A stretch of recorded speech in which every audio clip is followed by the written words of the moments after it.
6, 5, 4, 3, 2, 1, 0.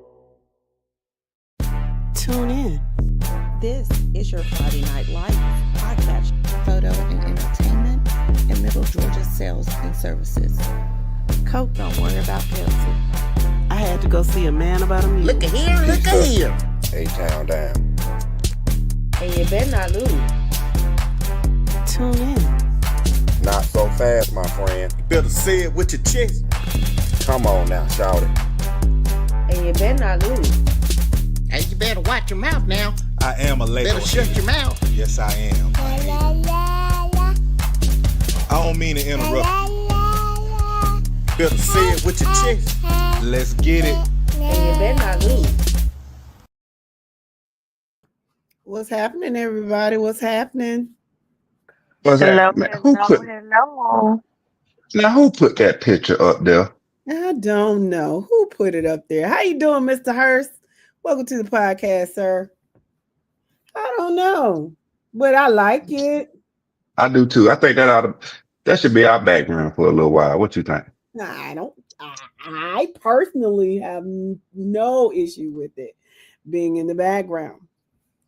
I have no issue. Cool. Y'all come on in and talk to us. Mr. Hurst is here. Got a big game coming up on Thursday. And I plan to come down there and see what it's hitting like. Sound like I need to take. You need to take what? Sound like I need to take Friday off. What you coming to? Nah, I was thinking about going to the Gainesville game. Oh, yeah. How you doing, Marquise? Welcome to the podcast, sir. What's good with you? How about them dogs? How about them, sir? How about them? So proud of them. That don't look right that way. I'm going to do it that way. Oh, Lord. I'm just saying, we just having fun. I had a pretty good weekend. How you doing, Oscar? He says, hey everyone except Hateville. J-Bo said the country boys on the hill is in the building. What's good, fam? How you doing, J-Bo? What's going on, Mr. Watkins? Doherty Trojan. He said, who saw the SEC title game? I surely did. And I'm almost positive Mike did. And I know, I know for sure Yo saw it as well. I don't know what you were doing, little sis. Were you Either eating or in the bed? I knew what I was doing. But yes, we saw the game on Saturday. I was very, very pleased. I saw a very, very physical team on Saturday. I mean, they were popping folks left and right. They were taking no prisoners. Yeah. How you doing, Mr. Reese? Roswell Hornet is in the house. Okay, welcome. You headed to South Georgia this Thursday. Yeah, I think I'm gonna sit back and watch the network. Of course you were. Mr. Myers said his daughter was mad when Alabama lost. She didn't talk to him the next day. Right. She'll be all right. What's going on, Mr. Johnson? Toombs checking in. Welcome to the podcast and congratulations on your win on Friday. Y'all went all the way up to Franklin, Georgia in the cold. And not only did you beat Heard County, you beat them pretty good. What's going on, Mr. Ferguson? How you doing? Lincoln County checking in. Welcome. Mr. Kirksey, how you doing? What's good, FNL? Langston lost, but at least my dogs came to hunt. Hashtags go dogs. Hashtag big Langston. What's good? That's right. Them dogs is hell. I wish them Falcons went bird hunting on Sunday. Yeah, but like I said, I emotionally divested from the Falcons a long time ago, and that does not mean that I don't love them and that I don't support them or root for them. That just means that I'm not going to get upset when they lose. I'm not gonna get too high on them, and I'm not gonna get too low on them. I'm just gonna take what they give me and be okay with it, however it works out. That's just how I gotta do it. Let's see. Mr. Watkins says ASU football season came to an end in the third round. It sure did, Mr. Watkins. I thought that Albany State was going to pull it off. They were leading. I know, at halftime, and I think they maintained it for a while, and then I don't know what happened. They kind of gave out of gas, I guess, because the next time I checked, they had lost 31-24, and that's unfortunate. But there's always next year. Also, I see your quarterback has entered the portal.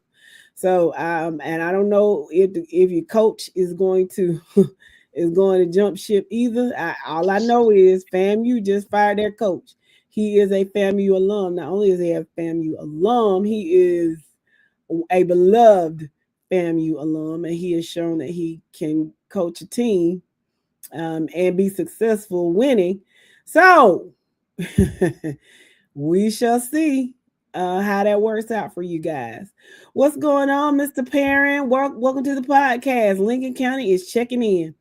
Oscar Miles said, boy, when Bama lose, my daddy somehow keep disappearing and not picking up the phone for me. I guess y'all have a lot of Bama fans over there in Columbia. I know when I go over there, I see a lot of Bama paraphernalia. I see some Auburn paraphernalia, which is surprising. I think I see more Auburn stuff than I would see Alabama stuff, because it's like 45 minutes away.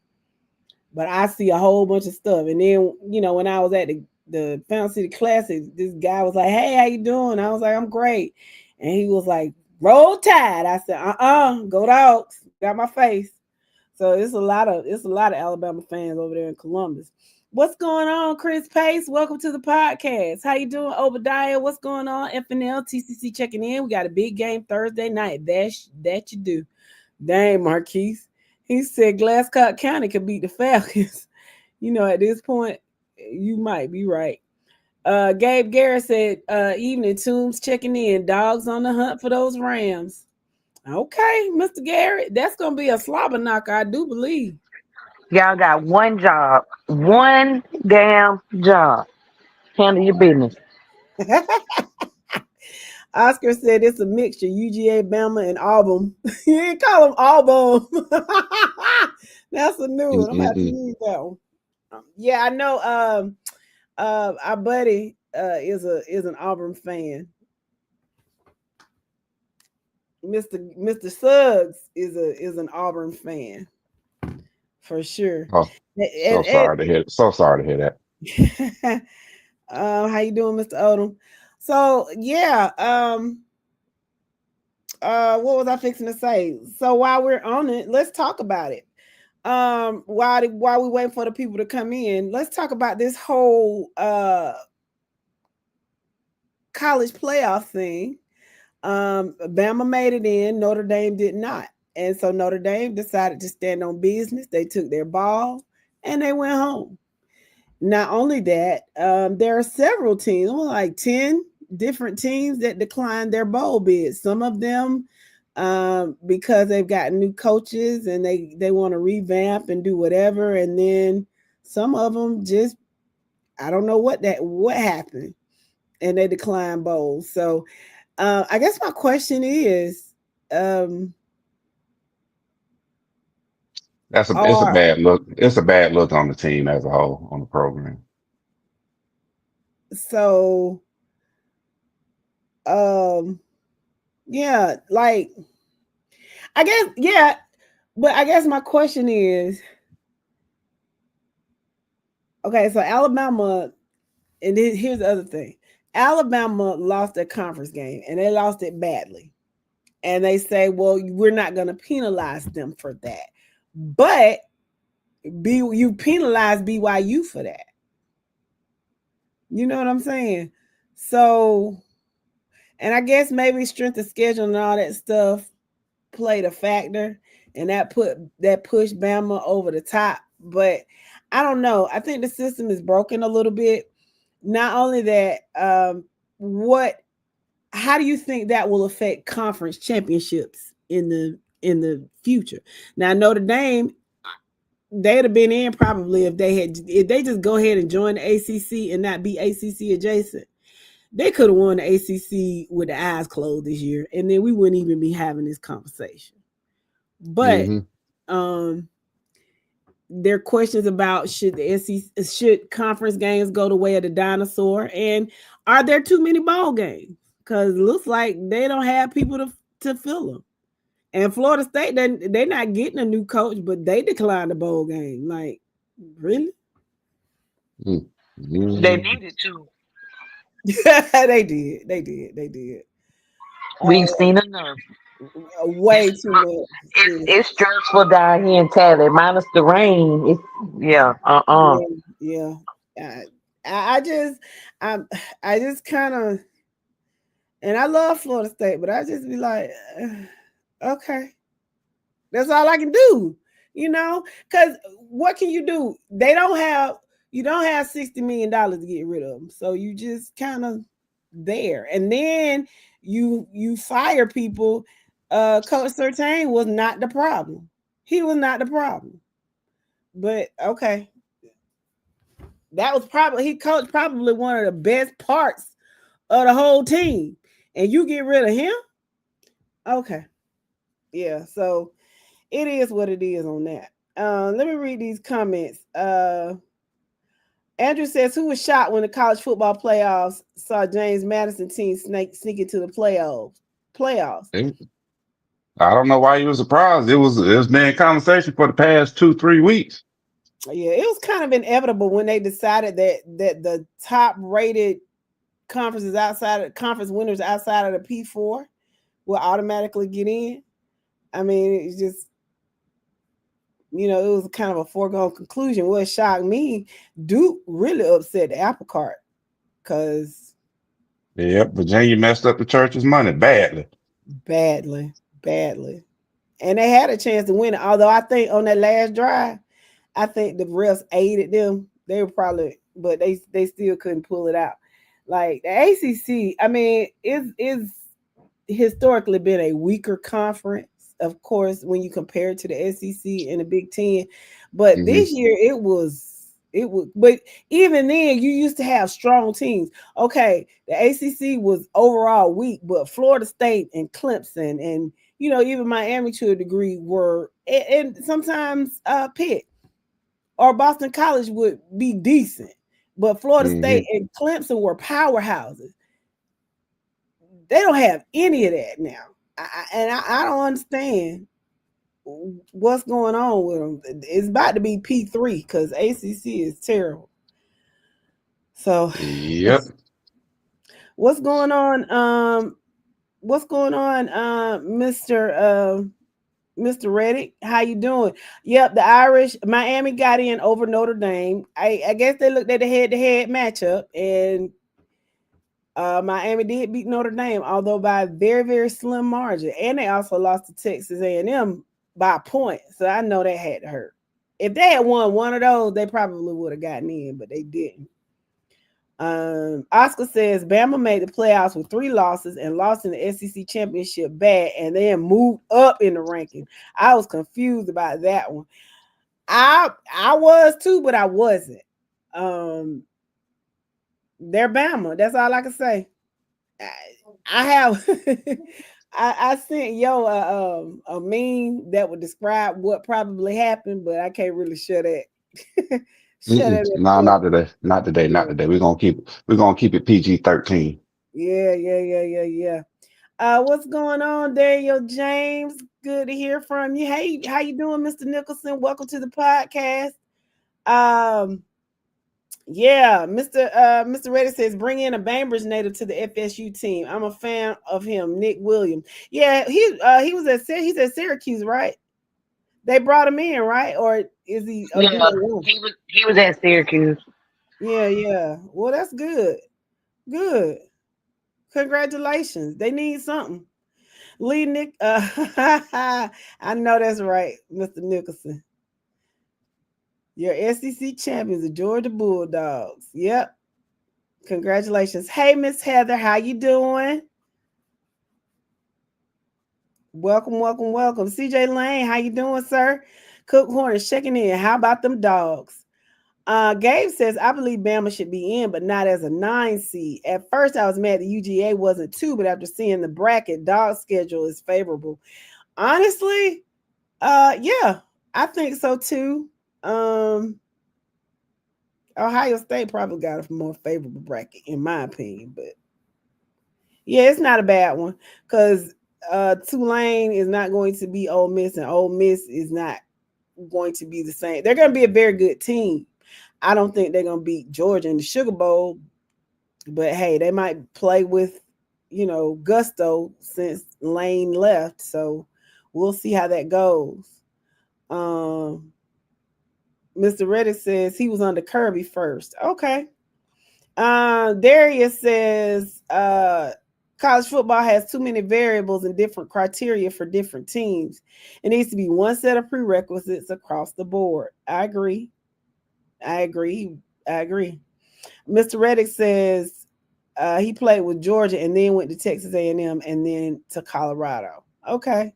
And he's from Bainbridge. Okay. Tulane will beat Ole Miss. You know what, Mr. Odom? I wouldn't put it past them. They might, especially now. Ole Miss is a little vulnerable, and then they play earlier this year. Yeah, and Ole Miss beat them. I think Ole Miss still gets them though, but not as bad as they did the first time around. Agreed. Chan Lumpkin from Taylor County is heading to Tulane next year. They recruited some players from Middle Georgia. Okay. Darius Kersey said, based on the current setup, bowl games are pretty much done. Some 10 teams have opted out. Yep. Notre Dame, Kansas State, Auburn. I said Kansas State, didn't I? I think so. Yeah. It was 10 of them. And you got too many bowls. You really do. Who want to play in the Birmingham Bowl? Nobody. Facts. I tell you. Daniel says he thinks Ole Miss beats Tulane. Oh no, he said I think Ole Miss beat them by like 30. Yeah. Georgia versus Oregon in the national championship game. That is a possibility. I can see that because I don't know that Indiana beats Oregon a second time. Yeah, Evan. He says, how about Kennesaw State football though? Congratulations. They were 2-9 last year, and their coach came in there and he turned it around, and now they are they're conference champions. So congratulations to the Kennesaw. I think they're Owls. Congratulations to them. And there are 2 young men on that team from Thomas County Central. So congratulations to the team overall, but definitely to those 2 young men. Congratulations, darling. Congratulations. Yeah, so a matter of fact, I think that coach's name was batted around as getting a possible coaching job. I think it's Coach Mack. They were talking about him. Probably not this year, but he might end up getting another job before it's over with. Originally they said that he was going to South Florida, but I guess that changed. Yeah. Let's see. Iowa State. I think Iowa State is one of the ones that opted out, Mr. Garrett. Is that what you're saying? Darius Kersey says, go Owls. My son may end up there. Okay. 3 young men on that team. It's 3 young men on that team from Congratulations. Congratulations to them. Lee says, I say no one is touching those Georgia Bulldogs. We will win the national championship. Well, we'll see, Mr. Nicholson. If they play like they played Saturday, I don't see anybody beating them because what stuck out to me more than anything was, and I know Kirby says it all the time, but you can see it. They were very, very aggressive and physical. Like they were hitting folks. You know what I mean? They were hitting them. Let's see. Okay, so the Virginia High School championships are this weekend. I don't know who those people are, but congratulations to them for making it that far, and best of luck to all the teams that are participating. Uh, I don't see any of my friends on here that were here last week. Y'all coming on to say hello? Y'all want to talk to us? Y'all want to tell us what happened? What's going on? We miss you. Defense definitely wins championships, Mr. Nicholson. Surely does. And Georgia's defense was stellar. I mean, but and Alabama's defense, I know they gave up 28 points, but their defense wasn't bad either. It's just that their offense and their special teams put them in not so great positions. So there's that. The running back from Kennesaw State is from Valdosta, and he played at Lowndes. Okay. So I see they know how to recruit. What's going on, Mr. Bodie? Welcome. Body checking in. Yeah, people are missing. Mr. Odom says, congratulations to UGA from a Gators fan. I know that hurt you, Mr. Odom, but we appreciate it. Thank you. I know that hurt.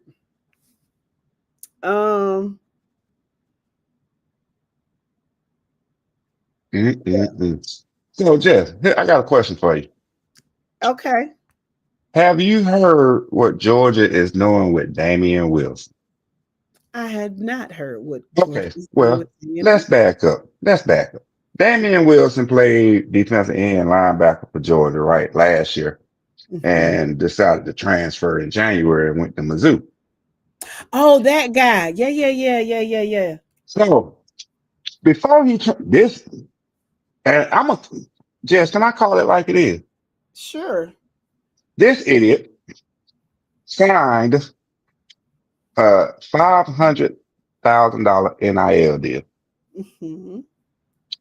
And then a month later transferred to Missouri. Mm-hmm. Georgia. Now, when he signed the deal, they gave him approximately $110,000 up front and through various monies. But one of the provisions in his contract, in his NIL deal, was an exit clause, exiting provision, saying that if he left early, he owed the remaining balance. $390,000. Correct, because he had already got paid 110. He still was due. He was set to get another 390, right?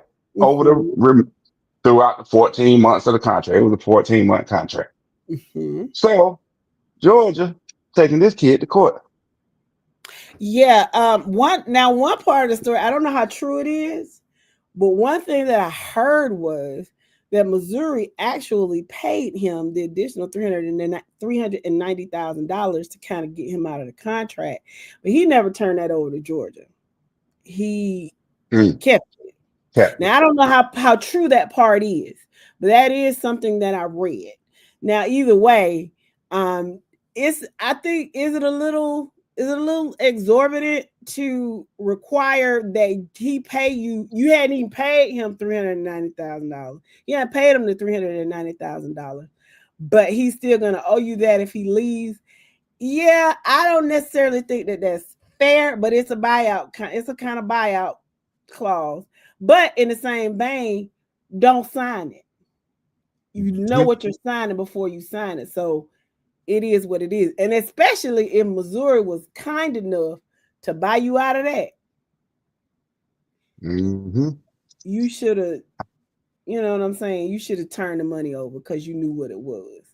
And now you're going to probably end up coming off of more than that. And I don't begrudge UGA for doing that. I don't begrudge anybody for doing that. Y'all it's a lesson.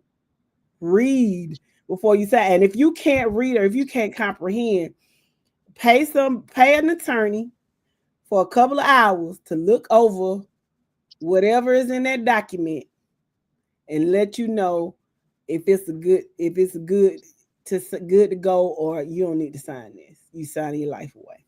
So Hard heads make for soft behinds. All I can say. Yep.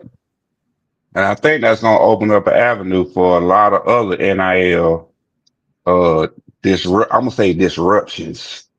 I think the NIL, all that needs to be revamped. I'm going to go back and read these other comments too, but regarding this particular comment, TA pointed something out. And welcome to the podcast, brother.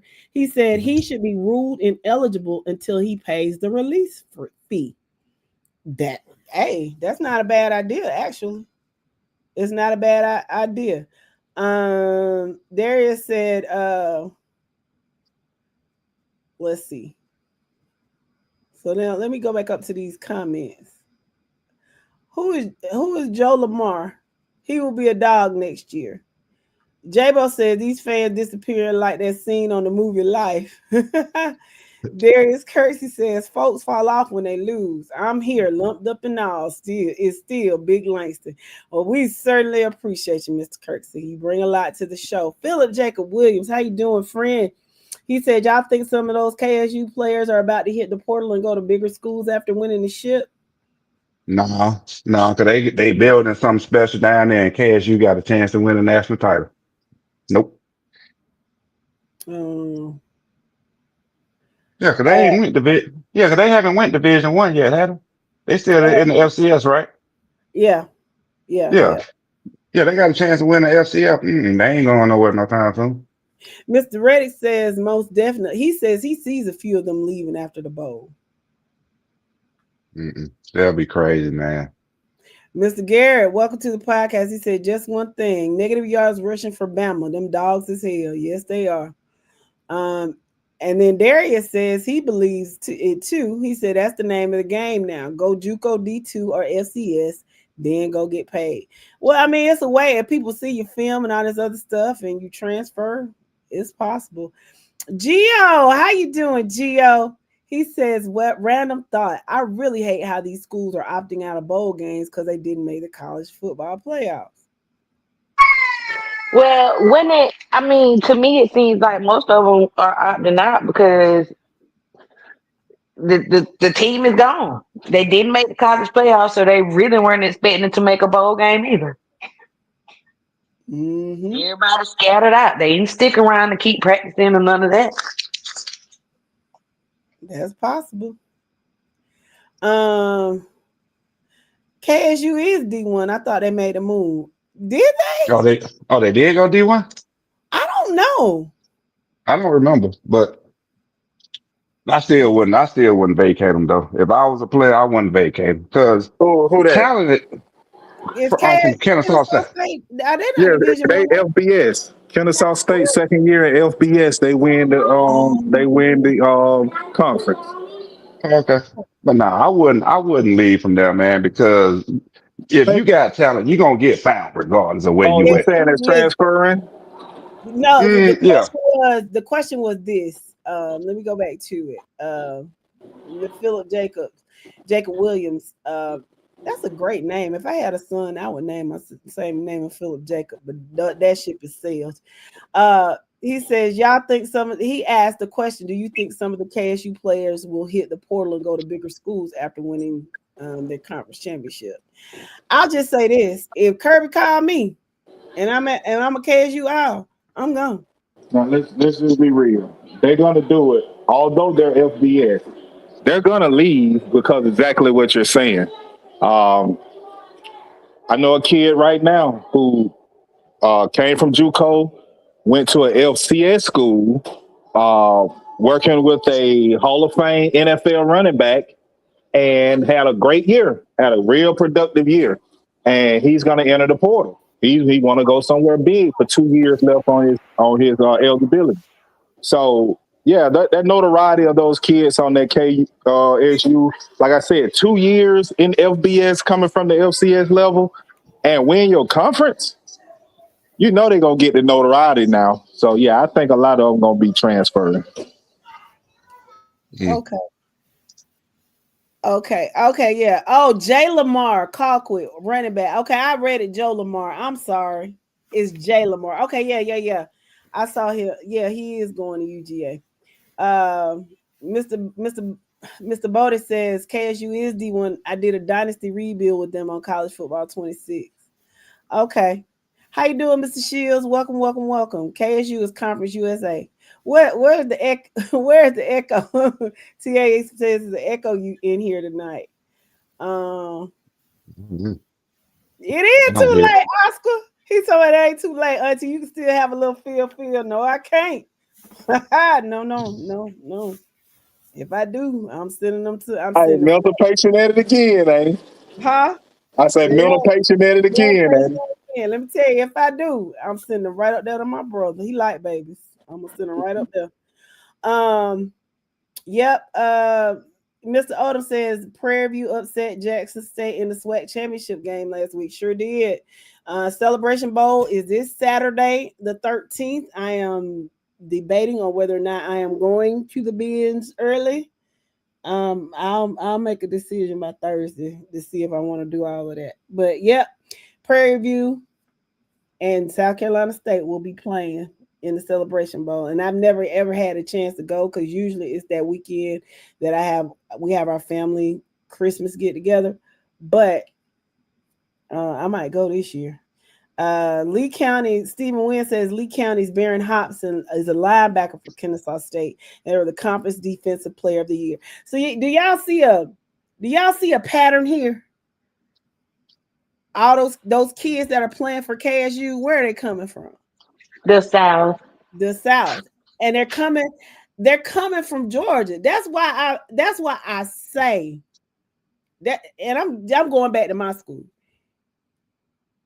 If you recruit, like if you have an issue with a recruiting budget and all that stuff, and you're a school in Georgia, if you just recruit your state, you don't have to go traveling all over the world. You don't have Kirby money. You don't have Kalen DeBoer money. You can't just hop on a private plane and hit California or go up to New Jersey, wherever, to get a kid. You don't have to. Okay, it's plenty of talent. Look, Mercer. They won their conference championship. There is plenty of talent in the state of Georgia to field a football team and be successful against anybody in the country. That's my point. Am I right or am I wrong? Sound like to me, you got a valid point. With you when you're right, Steve. Mm-hmm. Albany State is losing one to the portal. Coincidentally, when the FAMU coach is released, under the rumor, the Albany State coach is headed that way. It's all pointing that way. TA is all pointing that way. They've been talking, but let's be clear. Everybody knew. Well, most people know Mr. Watkins, and you let me know what you think. This is with Albany State. Everybody knew when Quinn Gray got there that it was a stepping stone. Just like I knew when Sean Gibbs came to Fort Valley State, he was just trying to gain head coaching experience so that when the North Carolina A&T job opened up, he would be ready to go. And sure enough, they got rid of that guy. They said, hey, we're going to pay $300,000 a year. He got out of here. And I knew it when they hired him. And so people in Albany should have known that this guy is not going to stay very long, and it just so happened. Now, initially it was that the FAMU guy they were going to let him, stay that next year, but they went ahead. So this guy goes into the quarterback goes into the portal. FAMU gets rid of their coach, Quinn Gray, who is a beloved FAMU alum, and he led them to almost to the national championship game in 99, I think it was. The stars are aligning. Now they could be something totally different, but the stars are looking that way. I also heard that this guy, the quarterback, he actually got some offers, I think, from Jackson State or Grambling. So all of it could be conjecture because he could be going out to Jackson State or Grambling, and maybe that's what the deal is. But it looked like to me he going to FAMU. Yep. Jerry Mack, he was the former North Carolina Central head coach. Yep. And I think the AD came from FAMU somewhere at Kennesaw State. Yep. How you doing, Jimmy Westbrooks? Hello, panel on the hill, on the hill. These country folks headed up to put it on them so-called city boys. We gonna be very disrespectful. Yes, Coach Jackson. See how that worked out for some other country boys. I know it. Oh, how you doing, Wizard? Let me read these comments, and I'm gonna let you get back to it. I know I've been talking a little bit. I'm sorry. Okay. Yeah, because I know y'all trying to get some fans on tonight, so I just want to slide in and slide out. Okay. All right, Mr. Odom. I'm gonna get these and be done. Yeah, Coach Jackson, he was at Valdosta State. He's now coaching at Prairie View. Ricky Miles, welcome to the podcast, Wildcat. He said, shout out to Daryl Starling from Pelham for being named SWAC Championship Defensive Player of the Game. Congratulations, young man. I'm telling y'all, Georgia, chock full of talent. Heather says, even though it's on Thursday night, I'm ready for some Yellow Jacket football. I'm sure you are. I'm sure the atmosphere will be just as magical. How you doing, Mr. Reiner? Welcome to the podcast. And put Colton stats in the comment section so we can read them off. We are very proud of our nephew. Mr. Reddick says, Thomas County Central just assigned Omar Stevenson this year. Okay. Yep. Plenty of talent. Let's see. They agree with me. Okay, so in 30 minutes, we gonna he get Colton Stats. This is a good place for me to stop because we're gonna talk about this when the Wizard gets through. We're gonna answer J-Bo's question. What's going on, Dro? How you doing? And Wizard, the floor is yours. Well. How y'all doing tonight? Hey, Wizard. Hey, how you doing? Okay, so like I said, I'm gonna slide in and slide out. So let me go ahead and do what I gotta do. In private, I went 1-1 in the semifinal. That daggone Fellowship Christian, I tell you, they get me every year. They just can't get over the hump, can they, Wizard? They sure can't. But I sure do like the scores. Oh, just so people know, right? What's outside of the parentheses is what I predicted. What's inside the parentheses is what the actual score was. So I think I did pretty good on that Heron GAC game. I wasn't off that bad this week. Good job. Okay. Moving on. D2. I went 2-0 in D2. As I told y'all, the road teams were going to win, and they did. So, 2-0 overall. I know Clinton Earl a little upset with me last week, but it is what it is. Look like you told the truth. Yeah, D1. I went again 2-0. You know, her county fan base wasn't happy with me, but it is what it is. I can't say what I want to say to QA on, but I'm going to say what I'm going to say later. All right. 2A. I went 1-1. See, I tried to get behind how he say them country boys down in Sumter County. I got behind them, and look what happened. Made me look bad. They fought to the very end, though. They really did. Yeah, I know. I was flying over the stadium. I was that unidentified flying object over the stadium last week. That was me. Glad they didn't snipe you down. They don't play them kind of games down there in the country. Good thing they didn't get you. But yeah, I went 1-1, and I ain't gonna call the Columbus let me down. I thought they were gonna put up at least a 40 piece. They got 3 touchdowns called back, sir. Oh, okay. All right, moving on. 3A. I went 2-0 in 3A. Jefferson, Sandy Creek, home teams did their thing. Let's see what they do next week. I'm gonna be in the bathroom so when that game going on. Go, keep going. Yeah, I think we might have to step out. I might step out. I'm gonna be up. I know I'm gonna be up in the 300 level, hiding, but still, I might have to step out on that one myself. I too. might have to step out with thirsty that. I have to step out with thirsty that. Yeah. Go to the bar in the trunk. Be All I'm careful. saying, be careful with that one.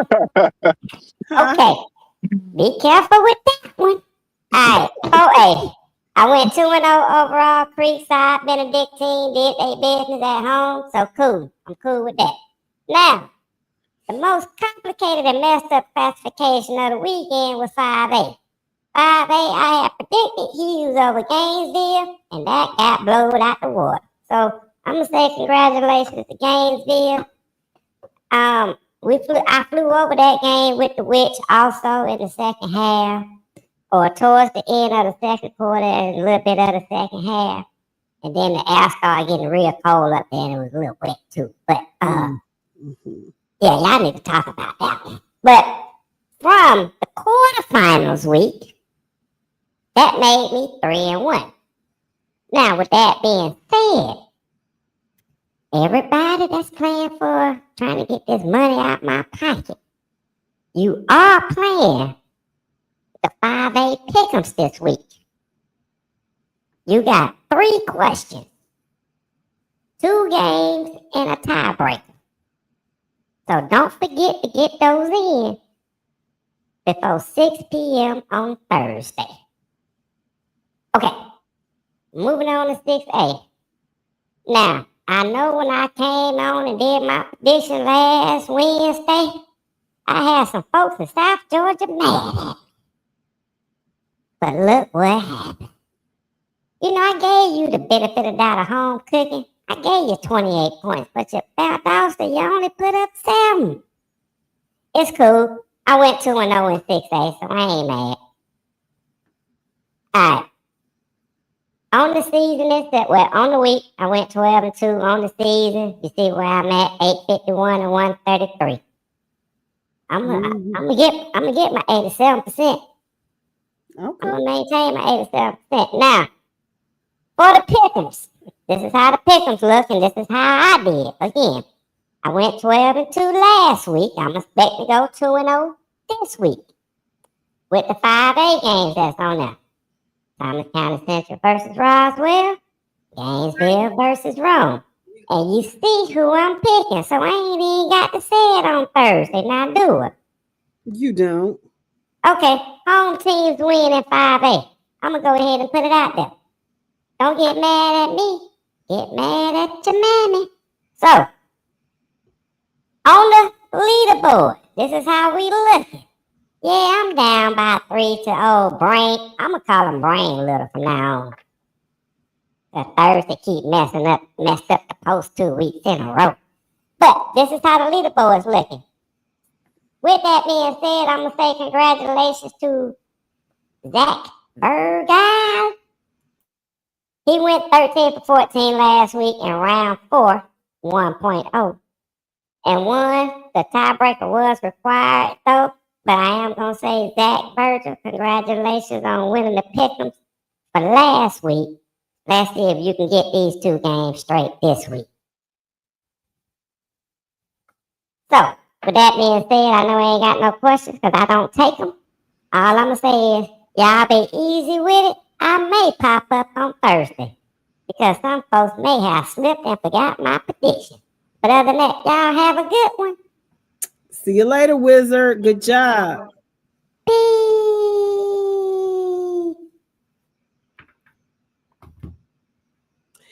Okay.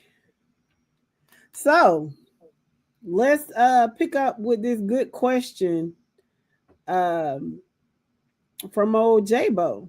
He has a great question for the panel. Where do you all think Coach Probst will go after winning another championship in Alabama? He says he wants to come back and coach in Georgia again. I know where I think he's going, but I have no clue. It's just what I'm thinking. He gonna stay in Alabama. Nah. I don't think so. He don't need to come back to Georgia. If he come back to Georgia, he better vent the he better vent the booster club good. Where I think he's going, money ain't gonna be no issue. Coach Probst is a proud guy. He's a guy with pride. He go to be ran out of Georgia the way he was. You know that man want to come back and rub it in their face. Coach Pros come back, I think, to a team in 4A and run that team to a state championship. That man gonna probably bend over on that stage and tell GHS say the kids, you know what? And where I'm thinking, I mean, they got the athletes to do it. It don't really show right now, but they got the athletes and they got the resources. So we shall see. Hold on. You know what? I'm gonna say that I'm gonna ask this question for the listener. Jeff, why you playing with us? Who you think it is? Would you like for me to spill the beans, babe? You can go ahead and say She's not a prognosticator. Yeah, she don't know that it's true. She's not a prognosticator, but she feel like it'll be down in Decatur County. I second that. What school is down in Decatur County? They Bainbridge, Georgia, man. Bainbridge, Georgia. Oh, I'm just asking the question so the listeners can be to make sure that they understand. They know too. They just ain't saying that. Everybody know but you. It ain't really a secret. So yeah, and I mean, I think listen, they got athletes down there and they got plenty of money. He'll be fine. Let's see. I said, okay, CeeLo Green, how you doing, sir? Carver Columbus will go back to back. Hashtag on the hill. Okay. I've been sitting here trying to find somewhere to jump in because I ain't be rude tonight. But I better jump in now because, I mean, the conversation just going, and that's fine. But how's everybody doing? What's good, bro? What's good? What's happening? Not much. I'm cool. What's up, listeners? How y'all doing?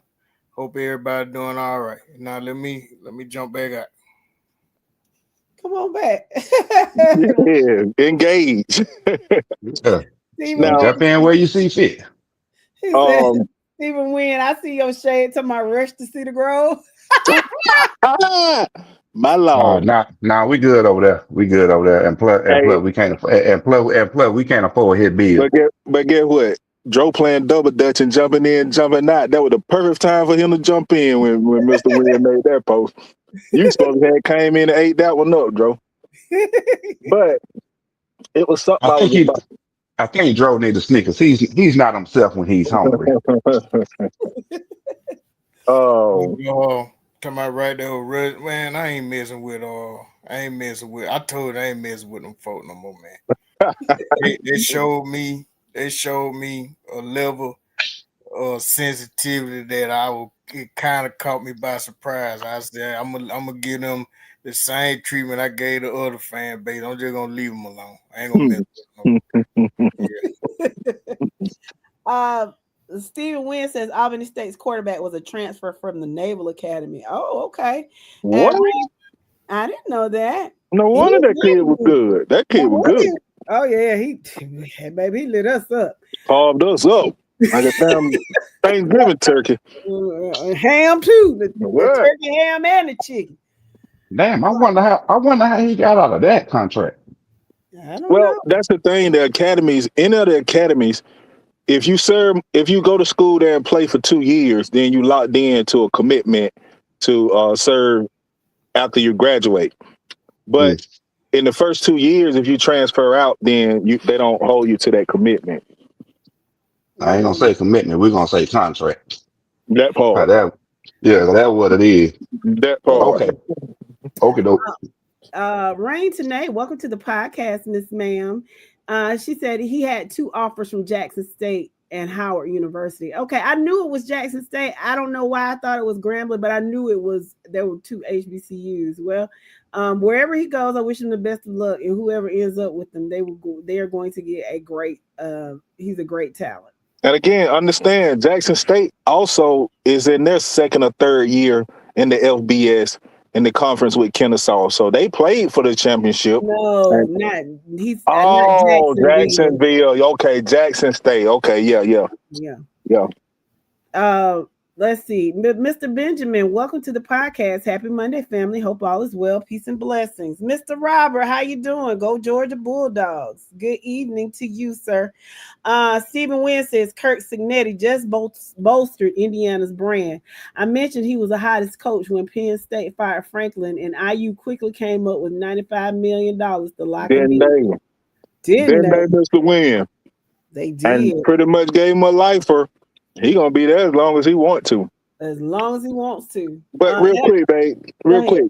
I saw them doing a piece on him, and they said when he came in, he literally went to the AD and was like, "Hey, you know what y'all got going on here? Like Ohio State, or Indiana football had literally 200 to 300 people in the stand." And say he told the AD like, "Oh no, this ain't gonna work. You know, we gonna put more into the football program, and we're gonna invest into the football program, and you see the results." Yes, and we saw that game Saturday night. It looked pretty good. Yes, I hope you listening, Coach Watson. We talking to you. They look pretty good. Now don't miss my shade that I just told. I know. I saw it, and you think he actually listened to him? I don't think so. He ain't listen. Let's see. Okay, let's moving on. This is what I was gonna say. The world is his oyster, Kirk Signetti, and I think he's happy in Indiana, and he probably won't go anywhere.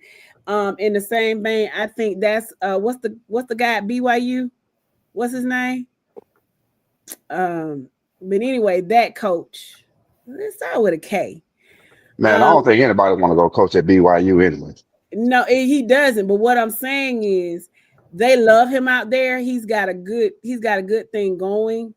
And they probably are not going to get rid of him anytime soon. So I see why he declined that Penn State job, because he has security at BYU. You know what I'm saying? And not a whole bunch of pressure. If he goes over there to Penn State, they're gonna pay him, but those expectations go through the roof. And you see what they did when they got rid of James Franklin. And I think they got rid of him too quickly, way too quickly. To the point now you don't have a coach and you don't have a recruiting class. Now James Franklin's at Virginia Tech. He got a top 25 recruiting class, basically because he flipped 10 of the people that were at Penn State, that were going to Penn State because of him. And so now you don't have no coach. You don't have any recruits. You just out there looking stupid. Well, I thought they hired a coach from Iowa State. They did. They just hired him. Did they hire him today? I want to say they hired him over the weekend. I know they were talking about hiring somebody, but I didn't hear that they hired anybody. They might have. I could have swore that I saw where they hired. I can't think of his name, but the head coach from Iowa State. The last time I saw, I think they were talking about a deal. I didn't know that it was official though. It could be. Yeah, I think that's why Iowa State was talking about not playing in a bowl and all of that because they were losing their coach at this time or something too. Penn State. Well, I just want to say I agree with Jess when she said that Penn State jumped the gun on Franklin. Now, don't get me wrong, he didn't help himself in certain cases or whatever, but I still think he was a pretty decent fit there. I think it's less pressure at Virginia Tech compared to Penn State. You know what I mean? So he ought to be okay at Penn State. Virginia Tech. You know, they're gonna regret losing it, is what I'm trying to say. And he can go in because the ACC is so weak now. Virginia Tech can really go in there and dominate within the next couple of years. Let's be real. Duke just won the ACC championship. And that was beautiful. But I made this point when Jess and I was watching the games on Saturday. Just think about how much the NIL has leveled the playing field in college football, where Duke and Indiana and teams like that are winning. You got two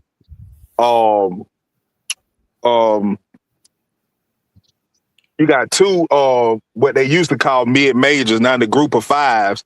You got two of them in the playoffs. When your blue bloods like your Texas and stuff are sitting at home, your LSU's are sitting at home. Vanderbilt was fighting for a playoff position. Texas Tech, you know what I mean? A&M, like the NIL has leveled the playing field across. BYU has always been a program that can, show themselves, but never really got the opportunity as far as national championships and stuff like that. I remember Boise State was getting some good bowl games and doing some stuff like that. But, those small conferences and group of five conferences just was being overlooked because you had so much dominance in the Big 10, the Big 12, the Pac-10, the SEC, and the ACC. And now it's just leveled across the field all over the board because of that NIL. But I like that though. I love it. I love it. I love it because in an era like that, and you have back in the day, you had your Bobby Bowdens, you had your Joe Paws, you had your Notre Dame quarterback, the one that talked like he got a mouthful of peanuts. Lou Holtz. You had those guys that knew how to coach. And that's what I love about Kirby at the University of Georgia. I told Jesse, when a man can stand on national TV and tell you, oh, you want to transfer out of Georgia? That's because you're soft. Now, he didn't use the word soft, but he said, you ain't physical. You're not physical. He said, when somebody transfers out, I want to find out where he's going. I want to know where he's going. I want to play him because they ain't physical. See, over here in Georgia, we going to hit you in the mouth. That's old school coaching.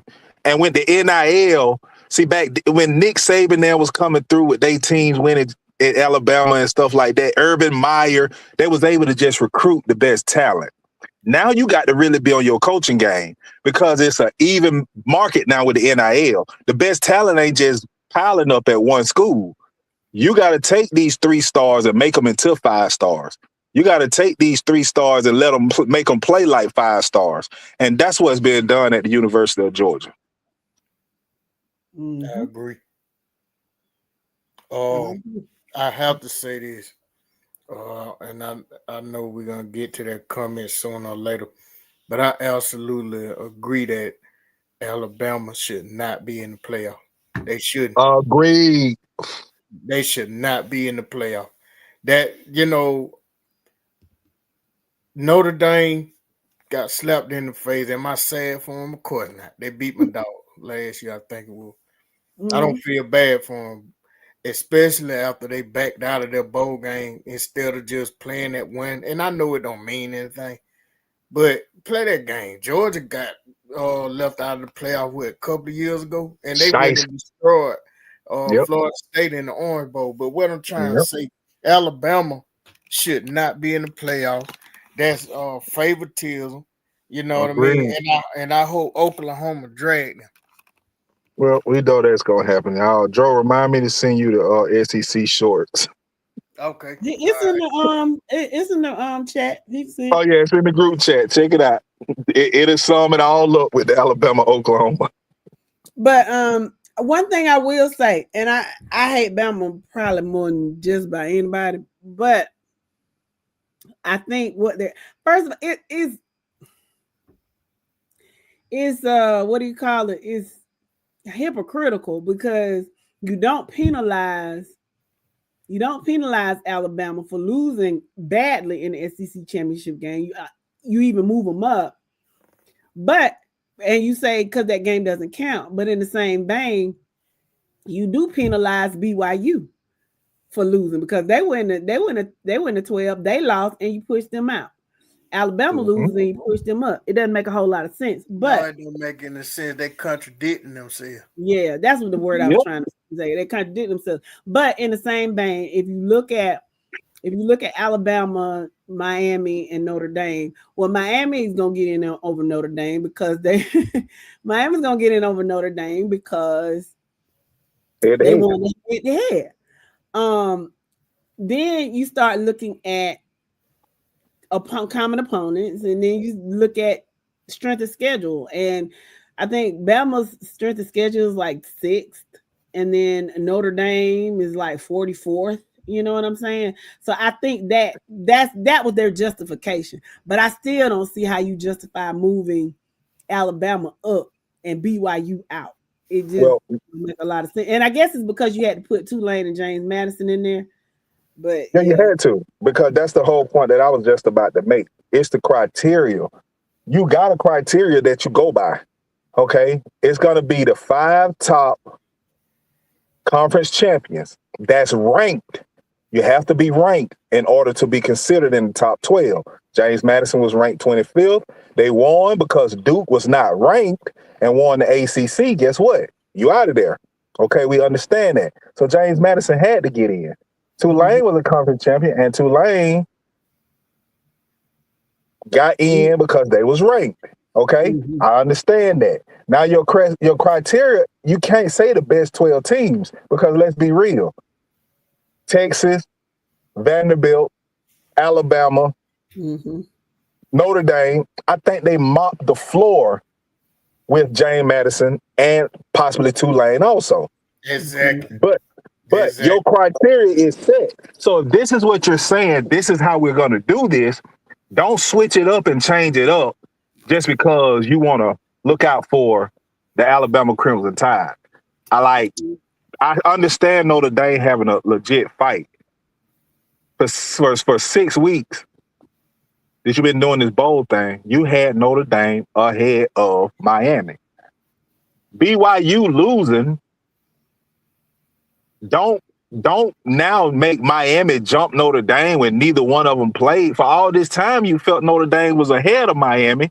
Now, why you want to compare them head to head when you could have did that in the beginning and had them below Miami, but you didn't. So it's that I think a lot of people not understanding. I think they got it right. Minus, if you sum out the best teams, I think Alabama is one of the best teams. The 12th best, I don't think so. I think it could have been teams that deserving to get in over Alabama. And yeah, unfortunately at this time, I do think Notre Dame is one. Because if you look at Alabama, you look at Alabama the last couple of weeks, they have not looked to be one of the best teams. No, they look putrid. On offense anyway. I'm sorry, just on offense anyway. Defensively, they okay. But offense, they've been kind of inconsistent. Yeah. And I know it sounds crazy because they got 28 points scored on them, but Alabama's defense didn't do bad. I think their offense and their special teams did a great disservice to them, because but so many times you're gonna hold me and I'm inside your 25 yards. Yeah, I gotta correct your statement. It ain't the fact they got 28 points up on them. It's the fact of what Georgia defense did to one day rushing game. Yeah, that's number one.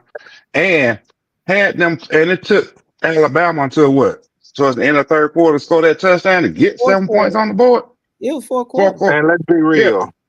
Shout out to defense, the kid. Real quick, bro. Shout out to the kid. Yes. Shout out to the kid that's a fan and listener of FNL, DeMello Jones. Now, the penalty that he got for retaliating to a guy up in his face, that's young. You did something you shouldn't have did. Gave him 15 yards.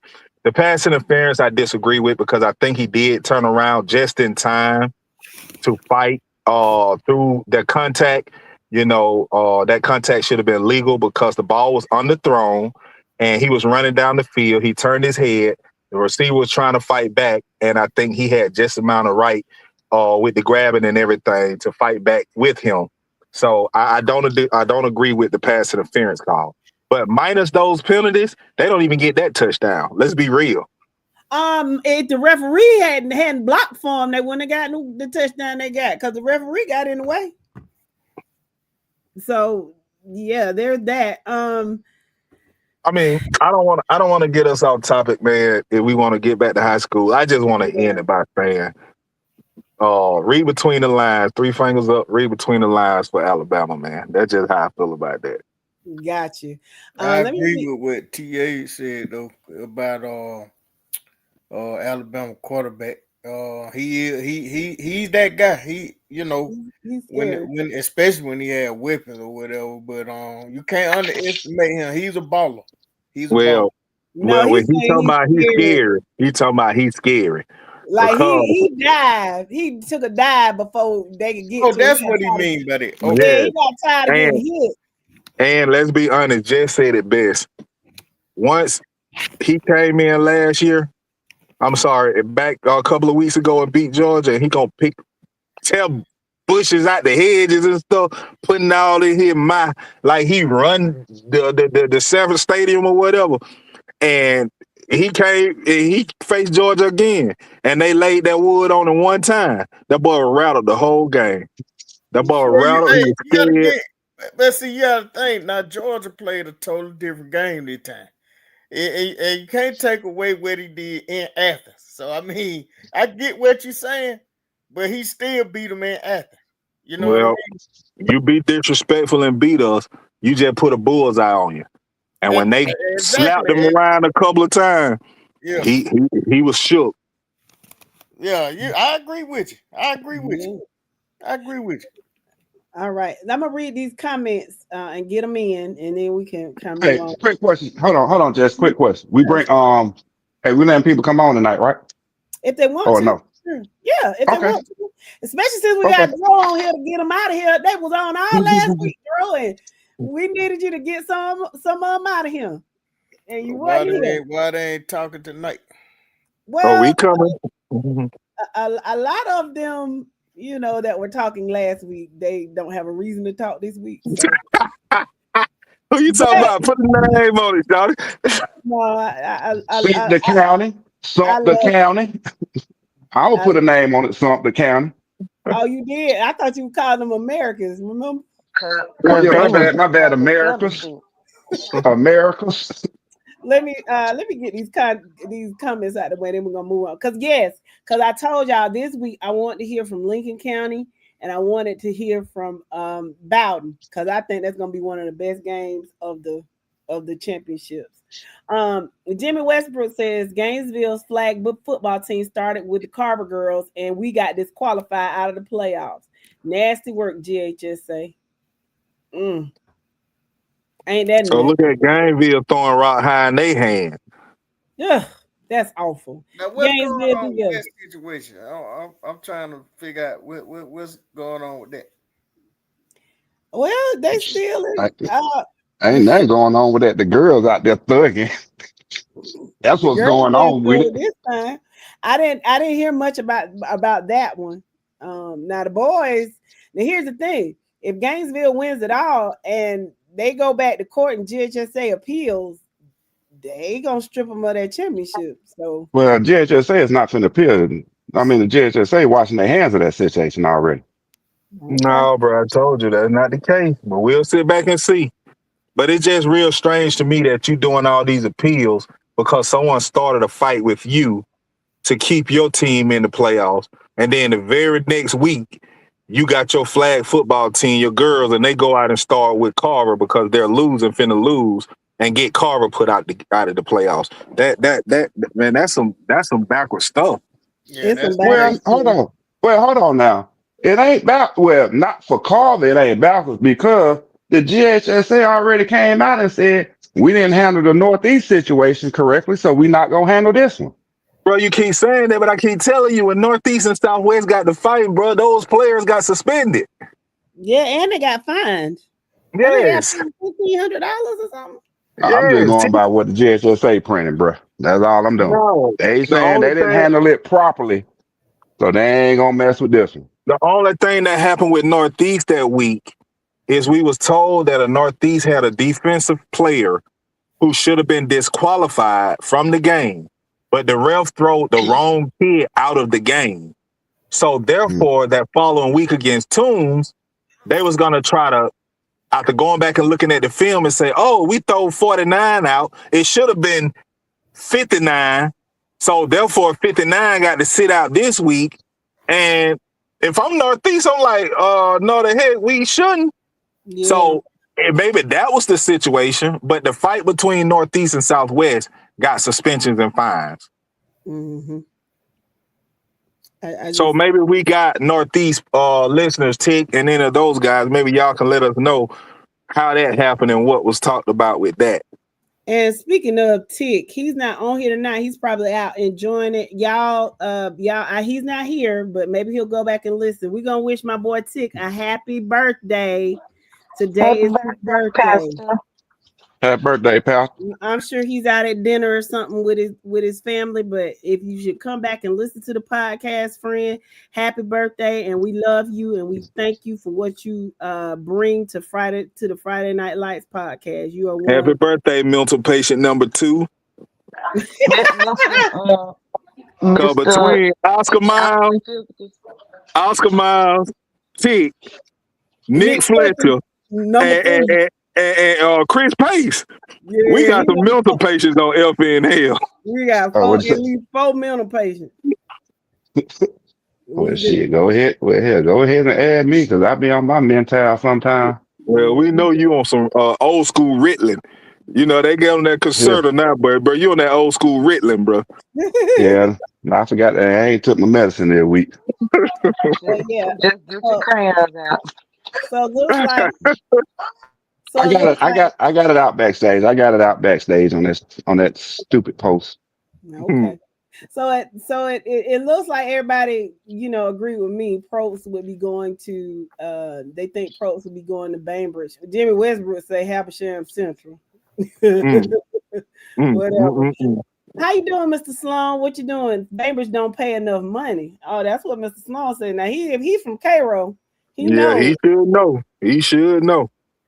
Mr. Thompson Jr., welcome to the podcast, sir. He said, will any of the FNL crew be at the TCC Roswell game? Why, yes, Mr. Thompson.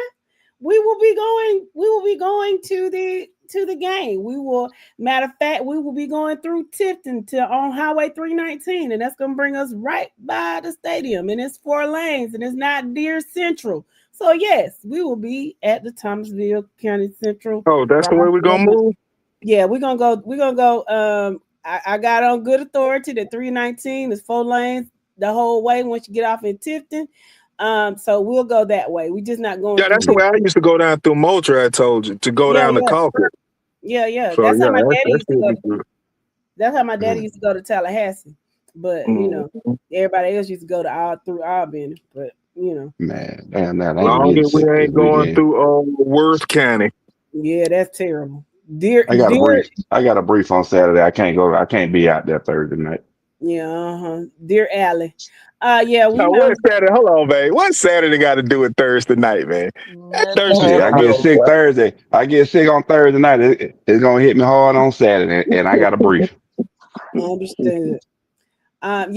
Stephen Wynn said exactly what Yo said. After 2 years, you can transfer out from the service academies. He also said he was injured Saturday. This is the Albany State quarterback. He was injured Saturday against Newberry. Albany State played with their 4th string quarterback.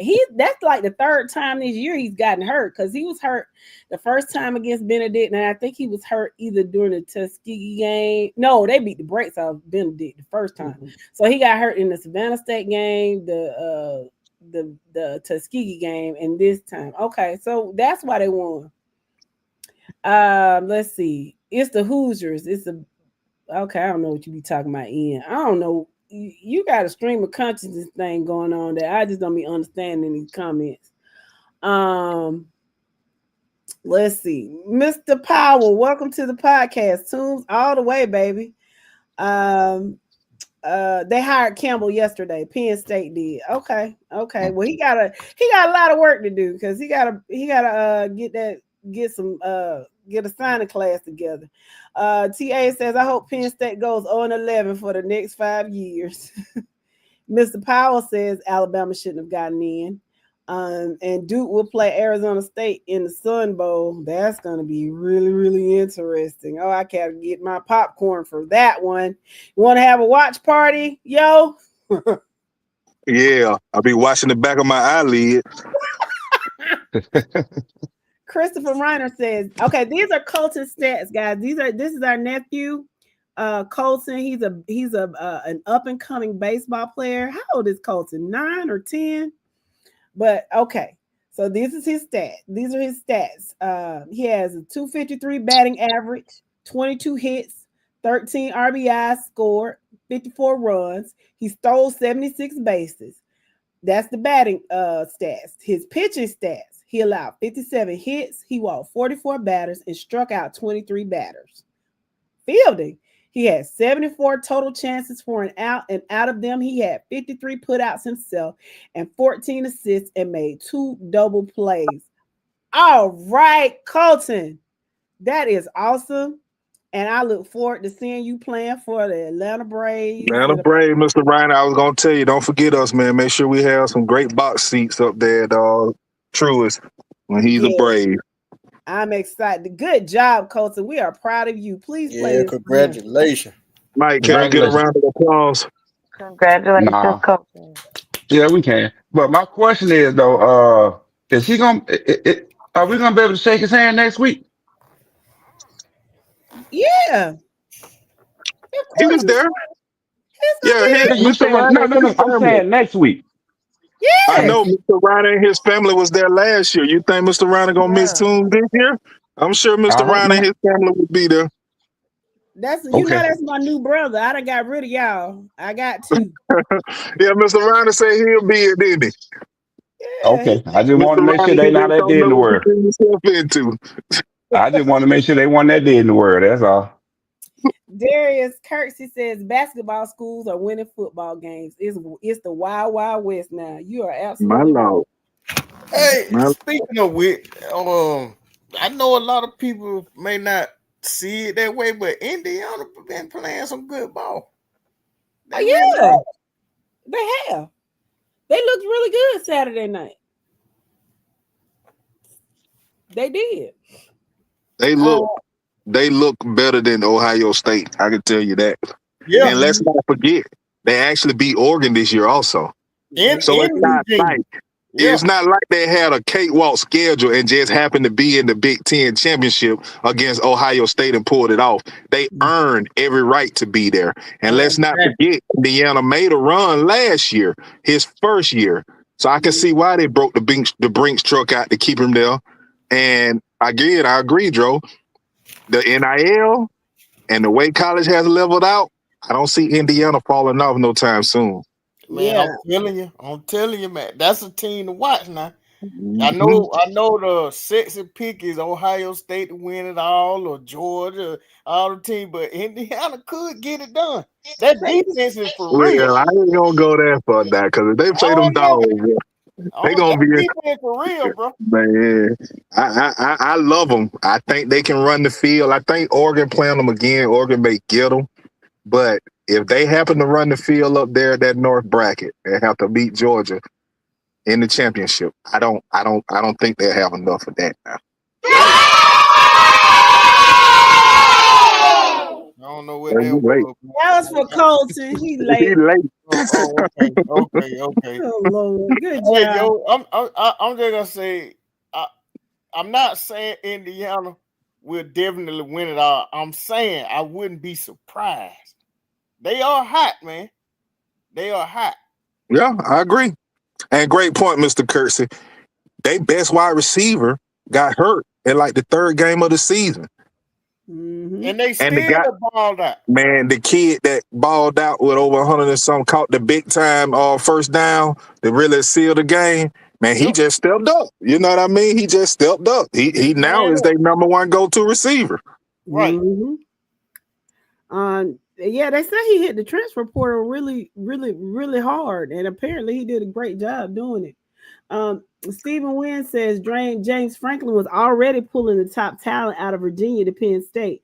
Virginia Tech has an engineering program that rivals Penn State. He's going to do great at Virginia Tech. I agree, Mr. Wynn. Good stuff, Mr. Wynn. He's gonna win it. He's gonna win it all before it's over with.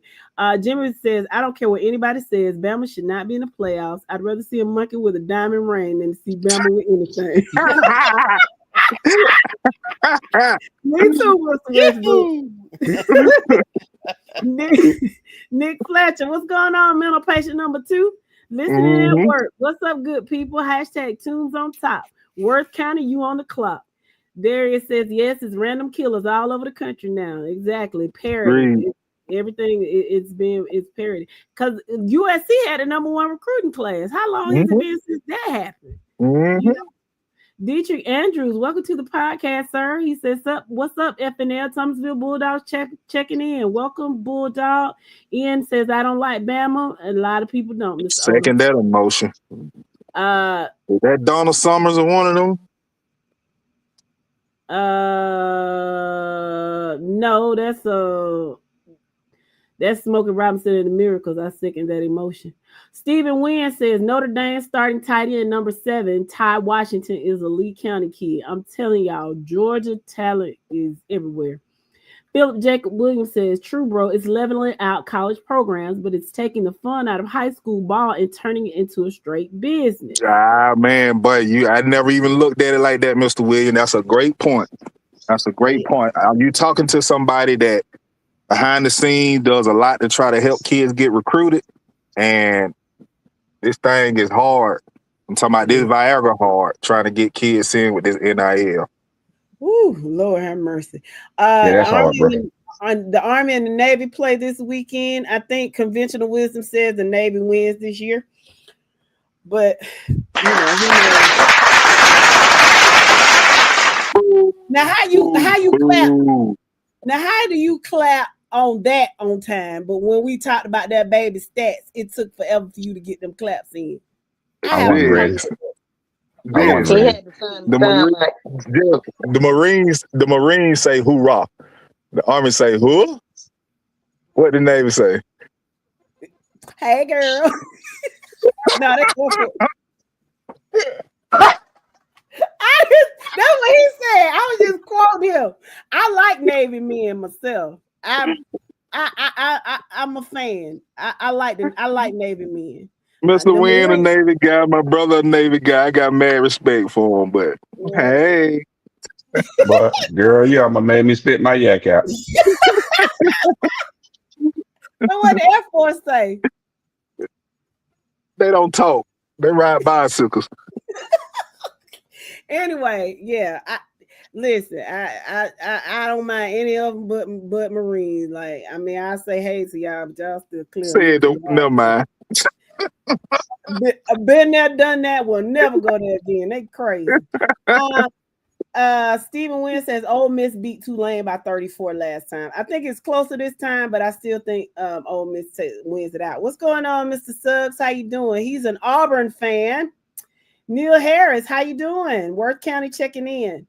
Christopher Reiner says, my theory is if they want to put a 3-loss team in, then honestly, since Texas finished 13th, they should have put them in over Bama. And the reason I say that is 2 of Texas losses were to 2 teams in the top 4 now. They manhandled Oklahoma that beat Alabama. So in my opinion, they have a better resume than Alabama. If I'm wrong, tell me. Great stuff, Mr. Reiner. Because one thing, if you look at the Texas minus the Ohio State and the Georgia loss, you're talking about Florida. But if you look at Alabama, same common opponent was Georgia. Then they lost to Oklahoma. And then they took a loss to Florida State. I think that Florida State loss look a lot worse than that Florida loss right now. Mm-hmm. And let's not forget, when Texas played Ohio State, they was number 2. Yeah. No, Texas was number 1, wasn't it?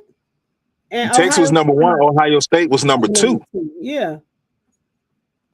So you get beat by the number 2 team in the country. You get beat by what's now the number 3 team in the country. And you lost to Florida, where Alabama took a loss to the number 3, to the number 9 or 8 or whatever in Oklahoma, and to Florida State. Who Florida beat. Florida beat. Yeah. So again, I just don't understand what the committee is looking at. Yeah, I think they need to come up with a hybrid thing. Like, people talked about the BCS real bad, and I get it.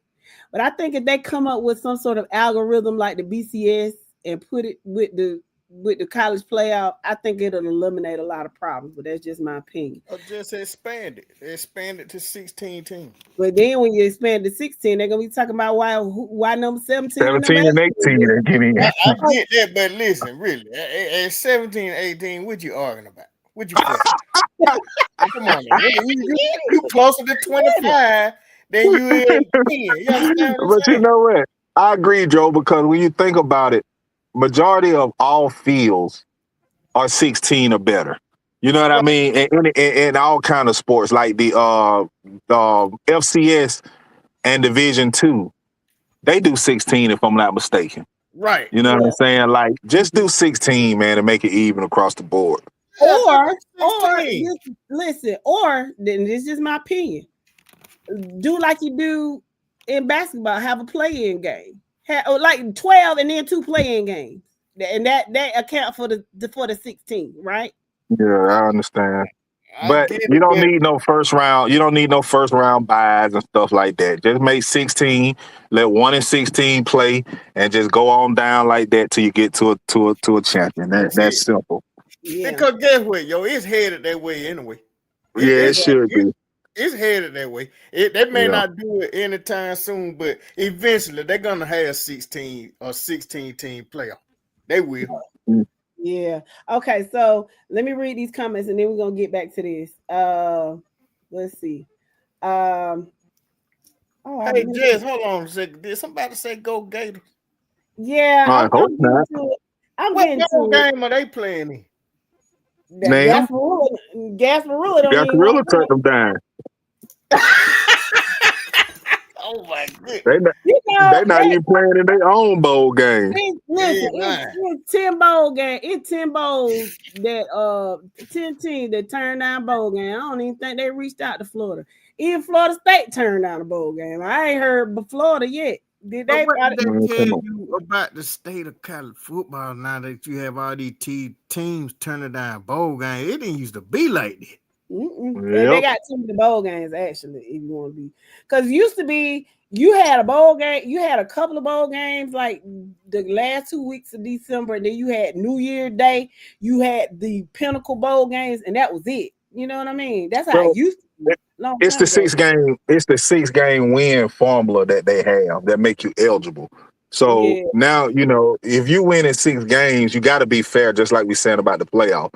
If Georgia Tech won 6 games and Georgia State won 6 games, why is it okay for Tech to get into a bowl game because they play in the ACC and not State or Southern that playing in the Sun Belt?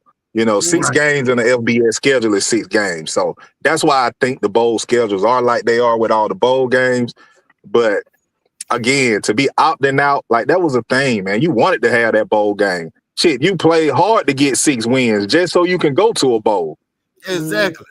Yeah. Let's see.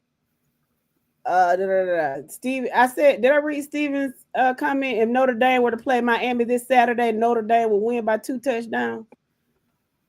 I kind of agree with him. I think in a rematch, Notre Dame would beat them. But let's not forget, Carson Beck was on a roll first half of the season when they played them. And then we saw the real Carson Beck showed up. Yeah, all my friends, Miami friends on my timeline were like, y'all come get him back. We don't want him no more.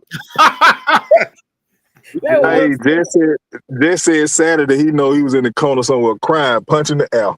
Yeah. Georgia don't want the SEC championship again. He's struggling to get into the playoff. They got a real good chance to win it all. They look great against Alabama. I ain't lying. They did. Yep. Christopher Reiner says DeMelo Jones is balling. Very proud of him. Agreed. Deshaun says you put pressure on Ty Simpson and it's over. It's over for Alabama. He don't have nobody. They gonna put pressure on him because they don't have any offensive linemen. I think they injured. Maybe if they come back, they do a little better. But it don't matter who they put behind that particular offensive line because they haven't done well. Barry, what's going on, nephew? He said hit him in the mouth and he will get rattled. T8 says he has no heart. Stephen Wynn says check Alabama quarterback Ty Simpson's booking account Sunday morning. Okay. Let's see. Let's see what you doing. How you doing, Mr. Page? Welcome. Hashtag hate Bill Charter in the bins. Mr. Oda says Rome will be ready for Gainesville. Stephen Wynn said Carver Columbus had girls, didn't have enough players after the ejections to finish the game and had to forfeit 1-0. Oh wow, that's tough. Darius said they did mess with this one. They suspended Carver Columbus for doing the same thing Gainesville did, protecting their sisters. Yeah, Agreed. that's messed up. Gabe says I saw where Kirby told the team that Gabe tied his props, then told him to keep his effing hands off our hedges, which he ripped up after the game in Athens. Yep, that's exactly what they said. When he came over there, he hugged them. They said he gave him his props and told him to keep your hands off our effing hedges. He sure did. Yes, sir. Yes, sir. I love it. I love it. Barry Van said Philadelphia Eagles out here looking like Brantley County. My Lord. Who are they playing tonight? On the Chargers. Oh, The Chargers. Nick said he make it do what it do. See, listen, Chris Payne laughing, but he didn't disagree. They know they all mental patients. And I say Nick, Chris, Tink, and Oscar, they know who they are. They are who we thought they were. Yes. So straight fools. Larry Thompson Jr. says, I would love to meet any of you fine folks on Thursday night if you were there. I will be on the Roswell sideline opposite the scoreboard in what has been my lucky gray Roswell hoodie. Mr. Thompson, I'm going to try my level best to make that happen. Matter of fact, if you could send us, they're not going to let us on the field after the game like they did last time. But if you send me a DM or something, and so we can get in touch with you, we would love to meet you after the game. I really would love that, Mr. Thompson. Obadiah said, make sure y'all sit in the same spot. We're gonna move up. Obadiah. Nah. We're not sitting over there on that crunk side where y'all be up there jigging and stuff. Obadiah, we're gonna come sit right next to you. Don't worry about it. Deshaun says, you think they may have different playoff rules versus regular season when it comes to disciplining kids. Yeah, I can't wait to see you too, Miss Heather. Let's see. Yeah, Billy Napier hired at JMU. He sure was. Sunbelt back in the Sunbelt. Sunbelt Billy back home. Back in the Sunbelt. And shout out, man. I don't think James Madison will win the Sun Belt next year. I think Southern has done great with the recruiting. And I think they would take off and be okay. Hold on. Okay, I'm sorry, guys. You read that, Jess? I did. Okay, I'm sorry, guys. I'm sorry. It was a private. My bad. Okay. I didn't mean to say that out loud. Okay, hold on. Mr. Galloway, hold on, kid. Let me get a comment. Where it go? Okay, it is. Mr. Galloway, welcome to the podcast, sir. Hey, hold on right quick. Let me just say this. Never mind, we'll talk about it later. Y'all just know, y'all better be ready to goddamn fight. That's all I got to say. Okay. Ready to fight. I did not mean to put the praying hands. I'm sorry. I'm sorry, guys. Okay, let me read Mr. Galloway. So, he says Sumter County is still in the building. We took a tough loss. Jesse said it best about our offensive coordinator. Yeah, we played extremely conservative, trying to run the ball with the box loaded. It just was not a good game offensively for us. Had our defense on the field way too much, and they exploited AJ Kears not being in by running to the side that he would normally be at. Great job by their coaching staff, but they are not that good, and Carver Columbus will repeat. I predict 42-0 to Carver. Shout out to Sumter County Panthers. The future is still bright down there, and I know it hurts, but there's next year. I know you won't have Mr. Kears out there, but I think y'all will be just fine, and we expect to see y'all in the bins in the next few weeks. Mr. Powell says Georgia's looking at the like the best team right now. And Mr. Kirksey says Indiana lost their best wide receiver. You said that went down beginning of the game 3. Evan says, I'm not planning on joining tonight unless some TCC people want to talk. I feel like I've said everything I need to say. And you said it so eloquently, Mr. Reese. But if you decide to change your mind, come on. The argument last Wednesday was historic. It was beautiful. I loved it. I wish more people had that type of emotional intelligence. It was oh yo. I mean, People scared to come on tonight. Dro, listen. Mr. Reese and Obadiah had a conversation about TCC and Roswell. It was probably the most respectful argument I've heard in a very, very long time. It was just a gentleman's argument. There you go. That's what it was, a gentleman's argument. It was so. Now Oscar was in the comment being stupid, and I took all I had not to laugh. Oscar need a Thursday shot. That was so dang stupid. I took all I had not to laugh. But it was such a great conversation. I loved it. I really did. Florida hired new defensive coordinator, and he was coaching at Kentucky. They ain't not gonna get no better. Oh, they won't make it this year. They started a new job, and they won't let him on. Oh, I hate that. I was looking forward to seeing you guys again.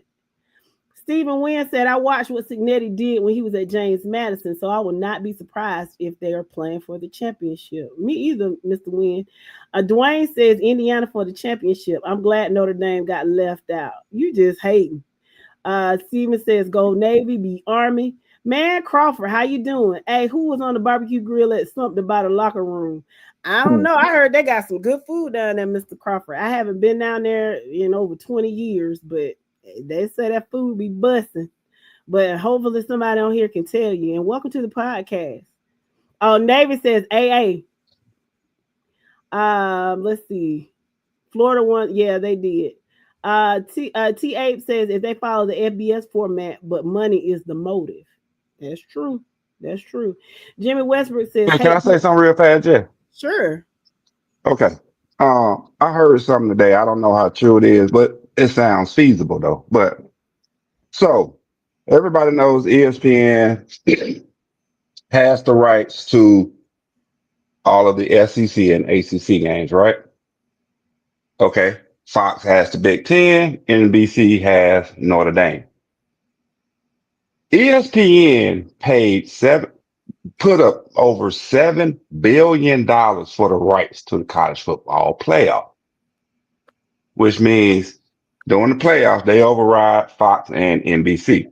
Now, with that being said, ESPN has agreed to share revenue with particular classifications, being SEC gets 19%. ACC, they get about somewhere between 10 to 12. Big Ten and everybody else gets around 9% of profits of college football playoffs.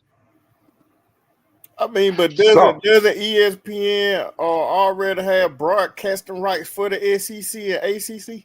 We ain't talking about the regular season revenue. We talking about college football revenue. I know that.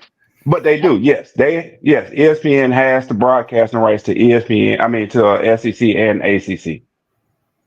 Big Ten belongs to Fox. Notre Dame belongs to NBC. The reason I brought that up is maybe that's why those two conferences are getting like bigger percentages than the rest of them. Forget that. This is the thing I'm getting at. The SEC, regardless of how they teams do, set to make an extra $20 million for the conference. The Big Ten set to make $16 million for the conference. Because they get $4 million per team. That for however many teams they get in, they get $4 million. They get $4 million. $4 million a team. So what's wrong with that? Well, nothing. That's throughout the year. That's why Notre Dame won't join the That's just for football. That's just for football. I know. That's what I'm saying. And see, Notre Dame, because NBC paid them $20 million up front, they don't have to worry about sharing that with no other conference, no other team. That's why Notre Dame won't join the conference. You hogging $20 million by yourself. You That's can't have number it one. both ways. That's why they crying today. You can't have it both Exactly. ways. Hold on. That's number one. Look at the bigger picture. How much money did the SEC give what one, the driving factor for Texas and Oklahoma to join the SEC? And then number two, how much did each SEC school get at the end of the school year? I don't know. I don't think it's split evenly because I think the more blue bloods in the conference might get more than say like Mississippi State or with Vanderbilt or those lower tier conference teams would get. I think the blue bloods would get way more. That's just my opinion. Bro, Agree. I mean, every school in the SEC got 40 million plus last year. yeah, but I'm just saying. I mean, you turn on ESPN on an Alabama Georgia game, the Raiders versus Arkansas Mississippi State. Like I don't see. I mean, I guess Mississippi State and Arkansas just benefiting from being in the SEC then and being carried by the blue bloods, like Dro's saying. But you would have to think the type of revenue that Georgia and Alabama and those top tier SEC teams generate over those other schools, your South Carolinas and whatnot. Like I don't see how you still breaking everybody off easily. Do you know how much money South Carolina made the SEC in women's basketball last year by itself? Understood, bro. But we talking about the football program right now. That's what we talking. No. I'm saying overall, all athletics. Jordan done bought so much money to the SEC via football, baseball, gymnastics, and track by itself, and golf by itself in those five sports. But how many schools in the SEC? What is it, Like what? 15, 16, 15? 15, 14, 16 teams? I think And it's 15. every school got 40 million plus at the end Florida of the ain't year. blue blood no more. I'm sorry, y'all No, go right? ahead. But y'all ain't seeing the bigger picture. Dog, it's too much money involved in college sports. College football by itself. Because college football is the biggest revenue in college sports. Then comes college. No, I'm saying, I guess what I'm trying to figure out where the shark come in at because football is king.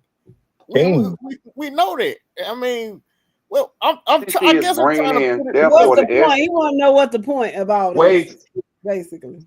The SEC is dictating what ESPN doing in a sense.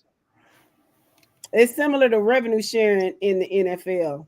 That's what TA said. I'm gonna tell you what's funny, Jess. They saying Florida Gators in football now, not basketball, football. They still saying the Gators are blue blood.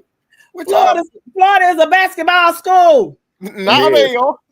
Yeah, they ain't no blue blood in football no more. Yeah, they're not no football blue nothing. Only thing they is the blue color on their jersey. Because you ain't no blue blood. Blue gonads. But Vanderbilt is more of a blue blood than Florida. Sound about right to me. Speaking of Vanderbilt, shout out. They announced the 4 Heisman finalists, and it's Diego Pavia, what's the guy from Ohio State? I forget his name. Surtain, Mario, the guy from Indiana, and the running back from Notre Dame. I forget his name too. Love. Yeah, Notre Dame. Yes, those are the 4 finalists for the Heisman Trophy. They'll be going to New York, and they'll make an announcement on that. Julian Sayin. Julian Sayin. I could never get his name. I knew it, but it just wouldn't come to me. And Mario, what's Indiana's? What his name? It's Mario something. Gomez, Rodriguez, one of them, ain't it? It's something. Alvarez. Yeah. Jeremiah Love, Julian Sayin, and who the other one, Mr. Wynn? Diego Pavia. Pavia, and I'm talking about the quarterback for Indiana. Yeah. Whatever his name. I think his name is Mario. Menendez. Okay, yeah. Now Mendoza. Now let's be right. Yeah, Mendoza. Francisco Mendoza, isn't it? Now let's be honest. Yeah. Oh, where I get Mario from? I'm so sorry, baby. I messed your name up. Fernando Mendoza. Let's be honest. Did Mendoza just win the Heisman by beating Say in the Big Ten championship? If you ask me. I mean, I know what Jeremiah Love has done. We know what Pavia have done, but let's be real. It came down to the Big Ten championship, Julian Sayin and Mendoza. And Mendoza won the Heisman. He did. His stats were better, too, in that game. I agree. I think. So if I had to vote, he would get my vote out of those four. It's him. It's him. It got to be. And just think about what we're saying here. We're saying the Heisman Trophy is going to the number one team in the country, who is the Indiana Hoosiers. Come on, man. Now we not and Bobby Knight and basketball is nowhere in this conversation. Come on, man. We got to be man. Come on. This the Wild Wild West, like Mr. Kirksey said. Stephen Wynn says the early transfer portal and coaching vacancies are impacting bowl seasons. Agreed. I think that calendar needs to be changed. I don't know how they're going to do it, but the calendar needs to be changed because just go back to making signing day in February. And a coach can't be talked to, poached, or nothing until the end of the season, till playoffs and all bowls are done and everything. That still give you a whole month, because we know when Kirby lost Kirby won the national championship, and the next week he would land in that helicopter all around the state of Georgia before signing day. So make it in February. You can't talk to a coach, can't talk to a player about no transfer and nothing until the season is over, and then you go from there. Agreed. Jimmy Westbrook said Florida going to the Bojangles Bowl or the Arby's Bowl or the Dollar General Bowl. Hold on. Somebody had it right. They going to the Circle K Bowl. The Circle K Bowl. Tell them bring me a Polar Pop back. They only won 4 games. They ain't going nowhere but to the couch with me. Ryan Gates, welcome to the podcast. He said, what was the Red Devil versus Devil rundown? We didn't really talk about it. We sent out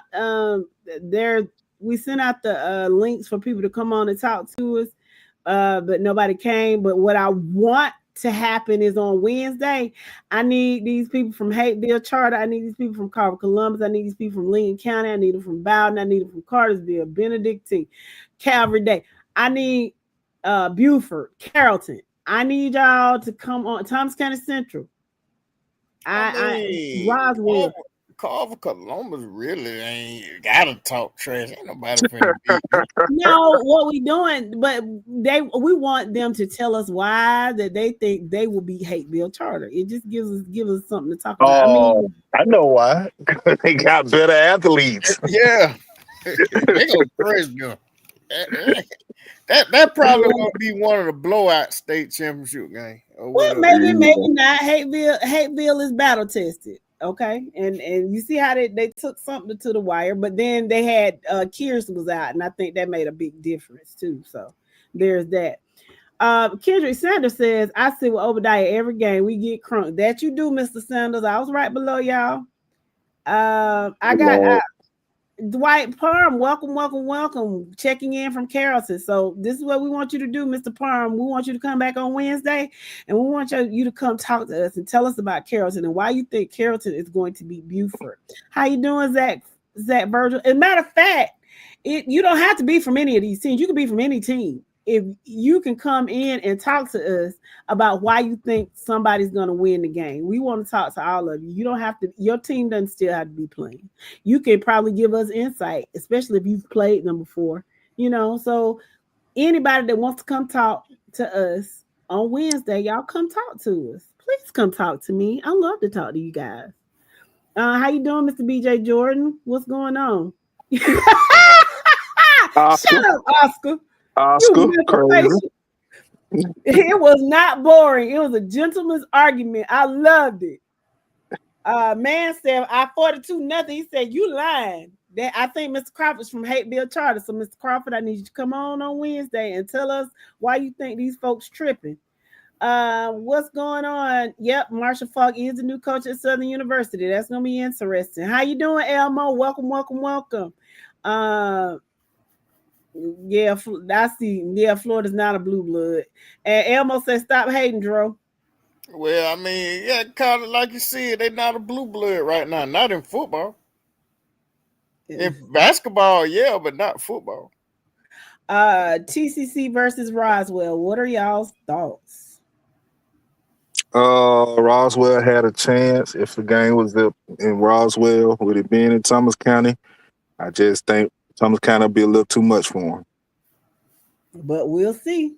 Home cooking. Like Evan said, they said the same thing about Gainesville. They said the same thing about Milton, and they just proved them wrong. And so they said they're going to go down there and they'll they'll do what they have to Agree. do. They're gonna play. Let's take that down. They flag us so much about using other folk content, and let's take that off the screen now. The video thing I played. Huh? Mr. Galloway says, Hold on. What'd you say, yo? I mean, not yo. he said it wasn't a video. They usually when it's an article, they don't really say anything. But if it's audio and video, that's when they really be tripping. But we'll take it down.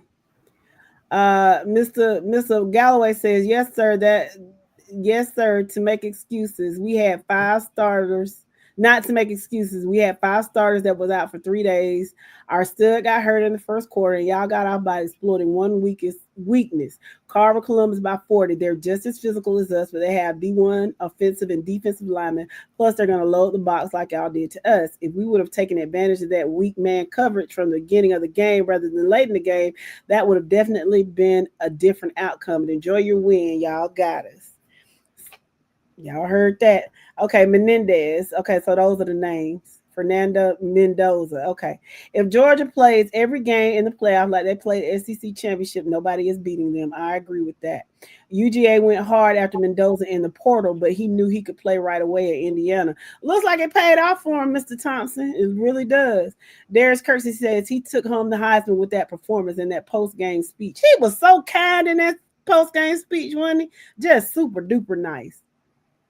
I missed that. Who was that? Mendoza. Oh yeah. He was real humble. I like him. Yeah, I do too. He did a good job. I was impressed. Okay. I was impressed with him. There go Chris Pace looking for his dose of Ritalin tonight. Bobby Knight, who? Yeah, that's what I'm saying. Indiana, I just would never think it. Mr. Galloway says, good Lord, that's just my opinion based off of what I've seen. They're not going to play conservative. They're not going to have all those penalties we had. Their defense is well coached and more mature. We had 3 freshmen and 2 sophomores starting on defense. That's a good assessment. That's good stuff, Mr. Galloway. Chris, the Quick Trip Bowl with free Rooster Boosters. That's not suitable for Florida. Woo. T8 says it takes 3 to 4 people to tackle number 0 at Carrollton. Yeah, and it's gonna take that same amount of people to tackle what the boy name at Buford. What was that? Oh yeah, that's number 1. Yeah, number 1. I knew it was a single digit. They tried with all their might. They couldn't get that boy down for nothing. It's going to be interesting. I'm excited about next week. I really am. Caleb Autry, welcome to the podcast. He says, go Jackets, Thomas County Central football. Steven wants to know our thoughts on the GHSA regulating the home field announcers in-game hype antics like they did at Valdosta. I welcome it, Mr. Wynn. I'm going to tell you, I came from old school. So I'm used to, so I grew up in Fort Valley. So when I went to Fort Valley State games, Mr. Clarence Moore, such and such on the keeper, such and such on the carry, just call the game.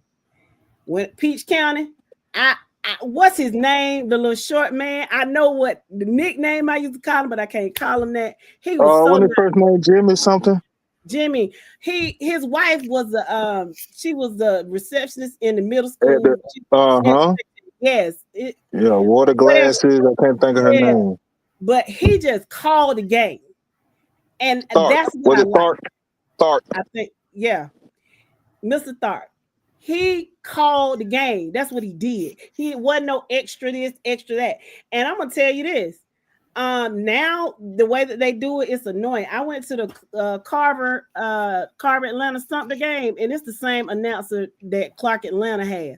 And when I tell you that man is annoying, he is annoying. Like annoying to the point like I want to go up there. I know when we played Clark Atlanta, I used to turn around and cuss him out all the time. Like, man, shut up and call the game. I used to do it all the time, and I know he heard me. And I know y'all can't say she's biased to because like her team be losing or something because Peach County had this new guy I was and about to get to he him. irked her nerves. She was just shut up and call the game, man. So when Peach County was ahead of people and he would make statements and say stuff, you know, she didn't approve of it. So I know she's okay with that, Mr. Wynn. Yeah, I'm quite okay with it because listen, I don't want to go to somebody else's building and they do it to my team. Just say, who would that team just put Peach County out? Jenkins? Yeah. Yeah. The announcer for that game was kind of annoying. Yeah, he was. And then, you know, but Peach County's announcer, he would do stuff like, oh, he got stopped for a loss, so he's got third and Cordell to get to. He got to get the Cordell. And giving kids name, freight train this, and you heard that lick all the way in Byron and stuff like that. Like, I don't like that type of stuff. Call the game. But get this. They call the game, man. Here's the thing. You can say all of that, but you can't even pronounce the children's names correctly. My lord. Like you talking all this stuff, and you can't even read their names. You don't have sense enough to go ask somebody what these children's names are. To the point, parents had to go up there and tell them, "Hey, pronounce my son's name like this." And at some point, if people are coming up there to tell you how to pronounce these children's names, common sense would tell me, "Hey, I need to take this roster and I need to go to somebody to ask how to say these names." But no, you're too busy being funny, and I can't stand it. Call the game. Okay, I went on too long. What are y'all's thoughts? I agree with you. And again, with what she was saying, it wasn't like the name was Tasha wanna ask you or something. The name be simple name, Bryson Hoogie or whatever he used to say. Hewley. Bryson Hewley. Hewley. His name is Hughley. Everybody know Hughley. Or DeJuan Tripp. He call him Dijon or something. Yeah, I know he made me scratch my head a few times. Like, what that dude talking about? Right? Yeah, man. Like I certainly appreciate, you know, the GHSA get a bad rap for a lot of stuff, but I appreciate them on that. And I'm sure, and Mr. Announcer, if you heard me, I meant everything I said. And if you ever want to come talk to me, you do that. I ain't scared of it. I cuss out OC. I cuss out OC every week to the point where he went down the other side. There wasn't didn't even want to come by, Jess.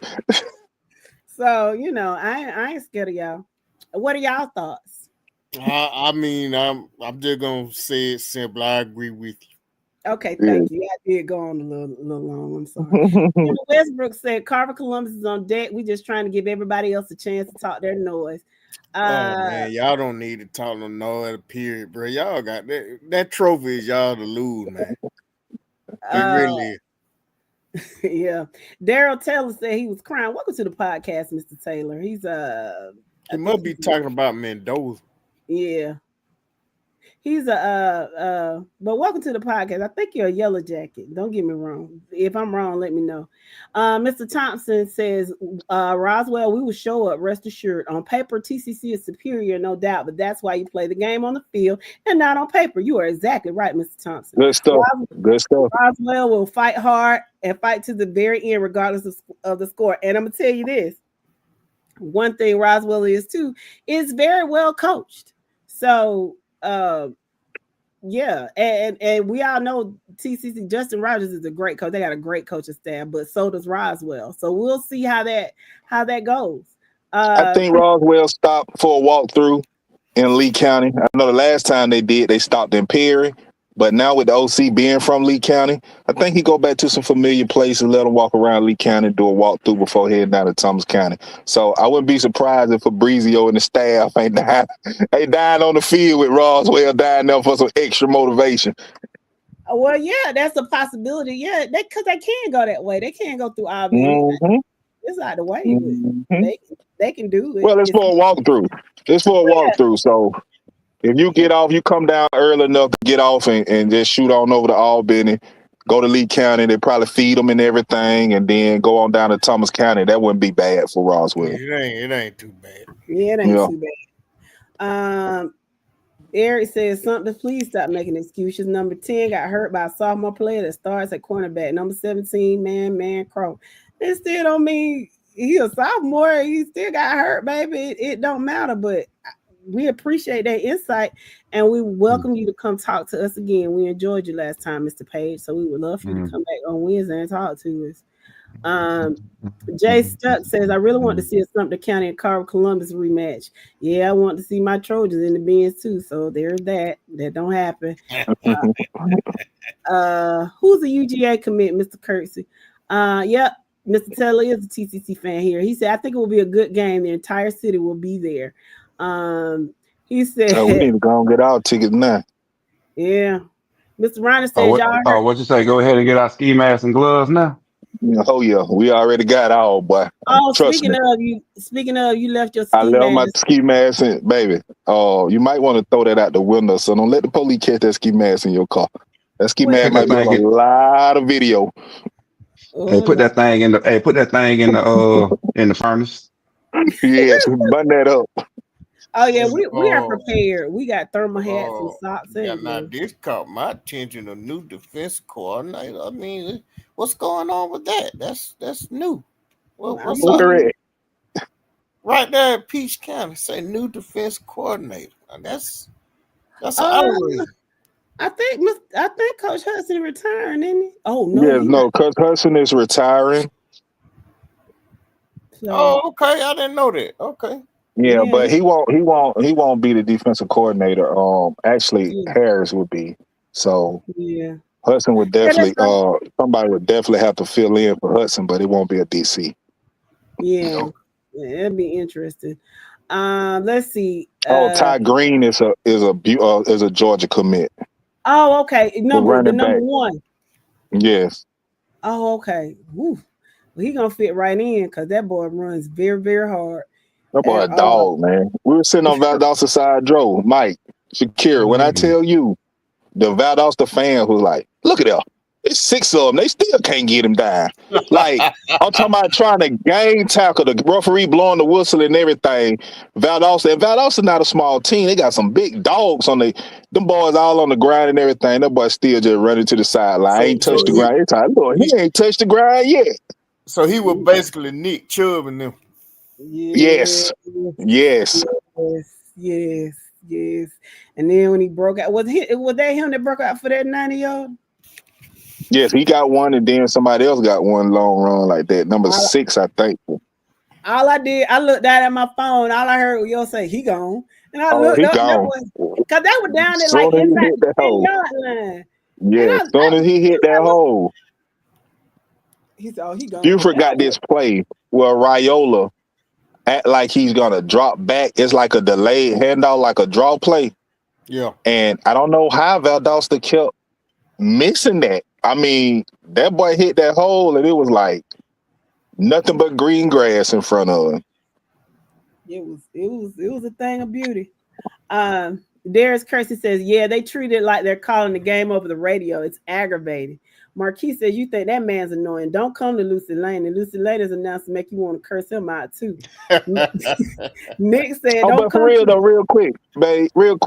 Don't forget what happened with Alabama State. Wasn't it FAMU or Bethune-Cookman announcer or something that said, yeah, so like these folks, they got to respect these kids, man. You don't be saying that type of stuff, man. You don't know who parents sitting over there and how they can take offense to it. When the FAMU announcer said something about the Alabama State dancing girl, you know what I mean? These announcers need to just tone it down a bit, man. In his defense, he needs to retire. That ain't just disrespect. That's old and senile. Yeah, he was very out of pocket for what he said. Yeah, he basically was fat shaming them girls. And then not only that, didn't the Jones County announcer call that baby, call one of our babies? Oh yeah, said we were ugly or something. The big ugly something he was talking about. Was it our quarterback or something? He said about DJ or something. I think it was DJ. Yeah. How you baby? Man, I cussed him out that night on the podcast. If he heard it, whoo, he got an earful. Him and him. Them announcers need to calm down, man. Yeah. And guess what? Me and Jess saw the Alabama State girls dancing against Alabama A&M in the Magic City Classic, and them girls did a dang good job, man.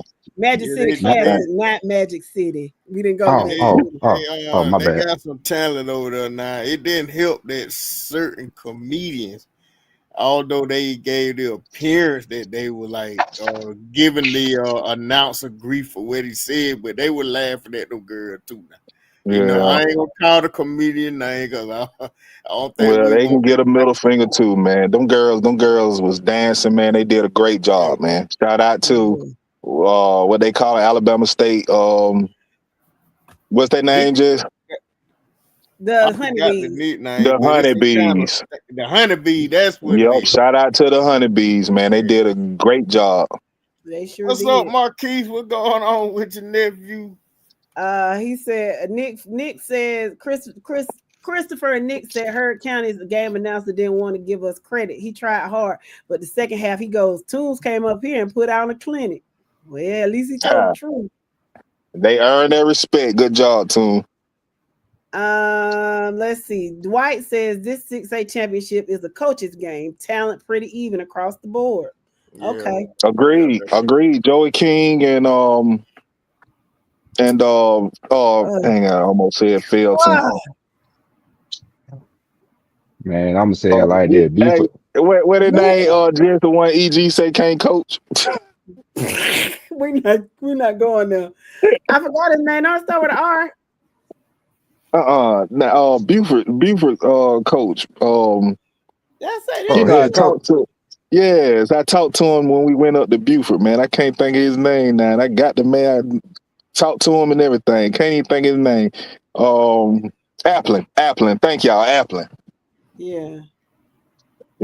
Applin. That's gonna be Brian Applin. Yeah, that's gonna be a good man. Him and Joey King going at it. Yeah. Let's see how that plays out. It's gonna come down to receiver play, and I think Carrollton has the edge. I think Carrollton may have the edge in receiver. I think Carrollton got a good back, considering that this wasn't supposed to be their starting back.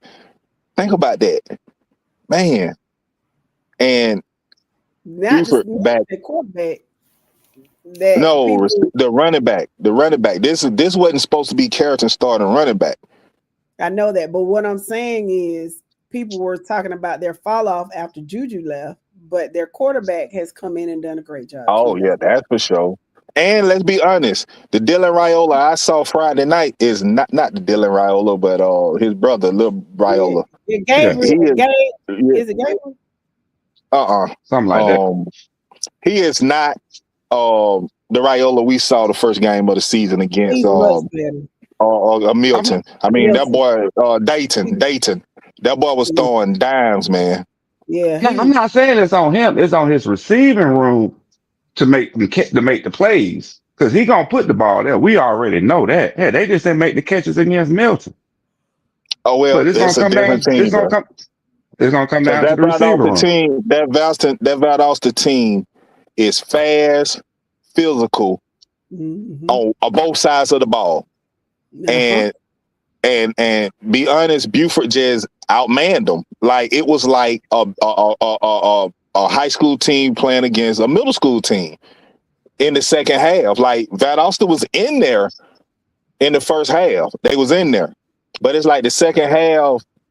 Applin made some adjustments, man. I don't know if it's him calling or whoever the OC is, but they start making plays that they just little boy Valdosta. I'm with you on that. It's still gonna come down to Buford's receivers making plays, making more plays than I'll say that. I still like Carrollton, but I'm telling you, Buford is a different team from what we watched the first Yeah, game of the season. Oh, they I look know good that. I too. watched the game, but it's still gonna come down to that receiver to that receiver room on both teams making plays. Okay, The right. Buford receivers just suck. See, They there you did. go. There you go. Talk about kids. Stop doing that, bro.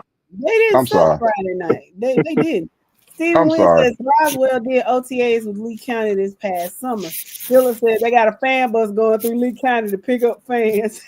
They ain't calling much. Hey, I'm telling you, I wouldn't be surprised the coach staff on the sideline now, trying to give him that extra boost. Anthony Stanley, welcome to the podcast, West Lawrence Raider. He says, do you think they should move the state title games to Georgia Southern because Arthur Blanks is giving GHSA bad dates during the first part of the week instead of the weekend? Nope. They're not going to do that because they're not going to make all those North teams come that far south. And then they will move it back to Georgia State before they did that. Second of all, it's outside. And, every time I don't think they'll run into ice storms like they do in Atlanta. I don't see them doing that. I don't think so. I don't think it's Nope. a bad I thing, don't but think I don't so. think it will happen because I don't want to, because Atlanta's not necessarily central to the state, but It's the capital city, but so it's it's a gonna capital stay. city, and Statesboro is really right over there in the corner. I mean, what we complaining about? Thinking about a team coming out of Houston Think about a team coming out of Houston. They got to go all the way up to Dallas to play. Texas. Think about that. Think about El Paso. El Paso. Well, ain't no team out of El Paso going to Dallas. Let's just be real. Man, can I say what can I go ahead and say what we talked about before the show got started? What up? Yeah. Okay. Why are we even having this discussion? There's only two teams coming out the South that can possibly make it to a state championship. And one of them already got put out, so the South only got one team left. Who, TCC? Yeah. Okay. But it's not far fetched, for the South people to feel like it's biased to the North.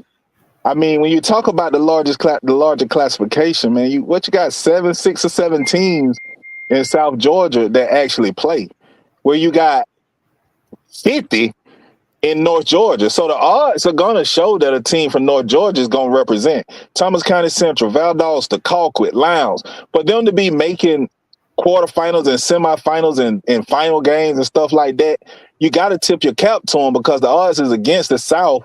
You got 7 teams in classification of the larger classification versus 50 to 100 up in the Metro Atlanta area. So to have 1 or 2 teams make it that far is not a bad thing. I remember it used to be like this. The North team just won that great back in the day. I do too. The South, so maybe it'll swing back around one day, but right now the North got it. Well, maybe I'm gonna let y'all have that, but y'all know, but you know that ain't the basis of the conversation, but okay. Okay. Just do it Wednesday when you got most supplies. I am. I'm gonna do it Wednesday. Let's see. I'm gonna say that for Wednesday. Darius says the highest paid coaches in Georgia are still, guess they're getting their money's worth. Joey King, Carrollton, $219,000. John Reed, Rome, $188,000. Josh Niblett, Gainesville, $175K, and Brian Applin, $173K. He said, I'm about to go coach kickball or something. I know that's right. Let me tell you this. My goal, my next job, I want to be a fired FBS football coach because you can get millions of dollars. You don't have to You ain't lying, G. Pay me not to coach. Yeah. Joe, I told him, boy, I lose my game. Well, coach, you got beat 49-0 on your home field against the number 147 team in the state. I'm like smiling. I did. It's like, buy me out for 50 million so I can sit down for the next 10 years of my life. Say I got beat. So I got beat by 40? Yeah, they send you home and say, we'll buy you out of either pay out the remainder of your country. You sitting at home making $1 million a year not to coach. Not to even coach, not to do nothing. Come on, man. T. Abe says gentrification will make it really hard for the South to gain its old glory. Okay. It ain't even that, man. It ain't even that. Well, what is it?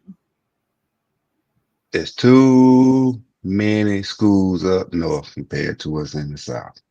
As Yo said, the odds favor the North and not the South.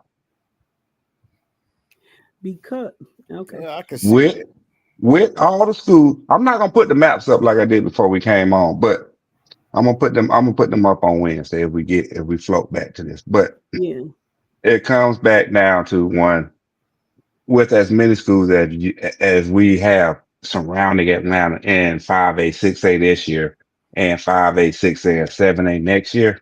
Mm-hmm. I mean, it's going to be the same thing because there is a bigger pool to pull talent from. Yeah, I mean, that's basically what it comes down to. Yeah, that's basically what it comes down to at the end of the day. Mm-hmm. Stephen Wynn says it would be cool to play the championship games at UGA and Georgia Tech.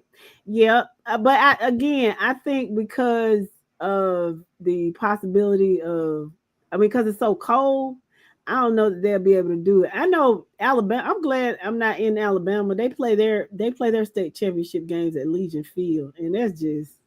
That ain't it. Bottom line is they giving these kids to live out a dream, playing in the NFL stadium, being in the NFL locker room, stepping on that NFL field up under those NFL lights, and experiencing that. And that's what they're giving these kids is the experience of playing in that stadium. And number two, we ain't got to worry about the weather. That's what I just. Okay. No. I'm just saying in general, it's those two reasons mainly. Well, I mean, I get what you're saying, but like the first reason, Georgia is a state where the Bulldogs are regarded more highly than the Falcons. So those kids would love to play in Sanford Stadium just as much as they would love, and even Bobby Dodd Stadium.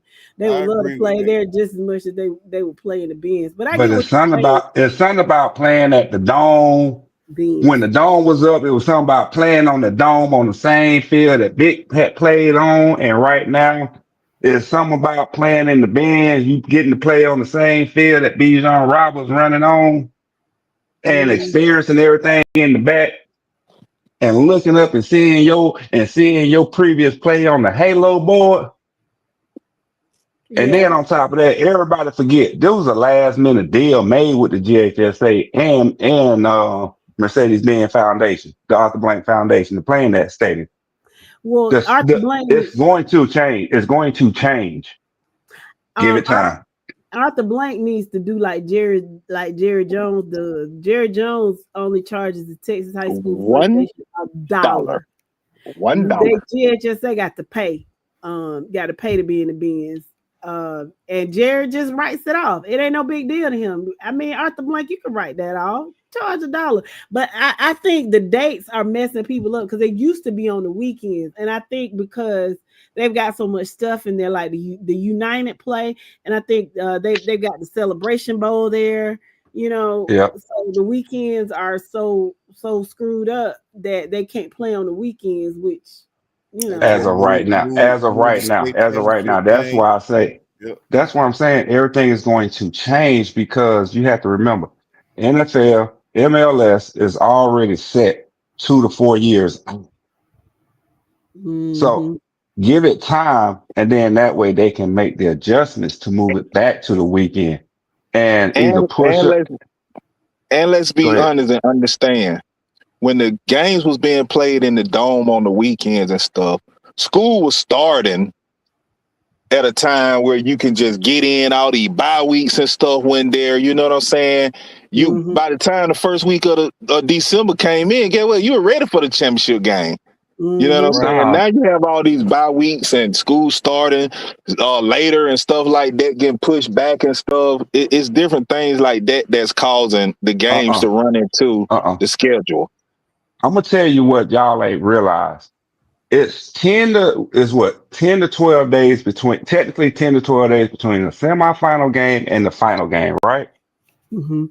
That's for a reason, because what's going to happen is the GHSA is going to remove that 10 to 12 day week, that 10 to 12 day gap between those two games, and move the finals the week after the semifinal game once they can slide into that weekend slot Bro, at the Benz.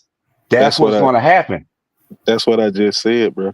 No, I'm just saying when it comes down to, no. When it comes down to the Benz, because nobody's really realizing about the 10 to 12 day gap between the semifinals and the final game that's been going on the past 2 years.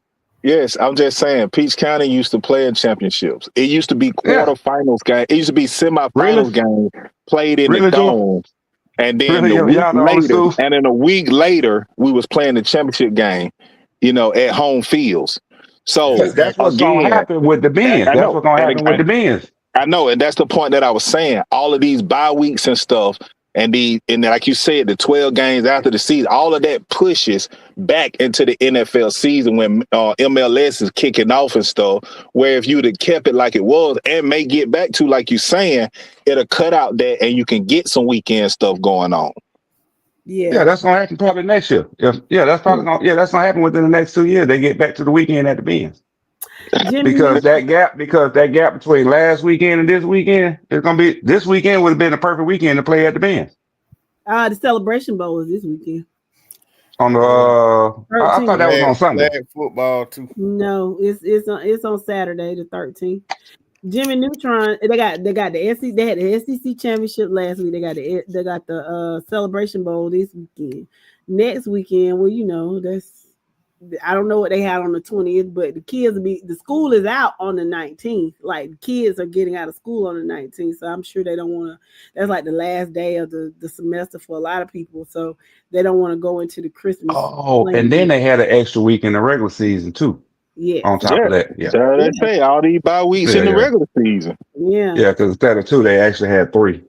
I'm glad you came around. Jimmy Neutron, welcome to the podcast. He said something kind of check in. Heartbreaking loss. I heard that. She thinks she's slick. Her little and then just kept rolling, bro, like it wasn't there. Ran your butt over and kept going. I know. Didn't even blow the horn at you, bro. Damn, treat me like the Walking Dead. I love you. I love you with everything in me. Jimmy Neutron said something kind of checking in. Heartbreaking loss. Carver over Hateville, Region 1-2A. Philip says it's because welcome to the podcast, Jimmy, and I know that's a hurting thing, but like I said, the future's bright down there in Sumter County, Georgia. Philip Williams says it's because everyone and their mama moving to Atlanta the past 10-15 years, past 20 plus, past 30. You're right. Metro Atlanta is the fastest growing place in the U.S. People just ain't moving to South Georgia. They really aren't. They're moving out of it. I know everybody in my hometown, they're in Atlanta.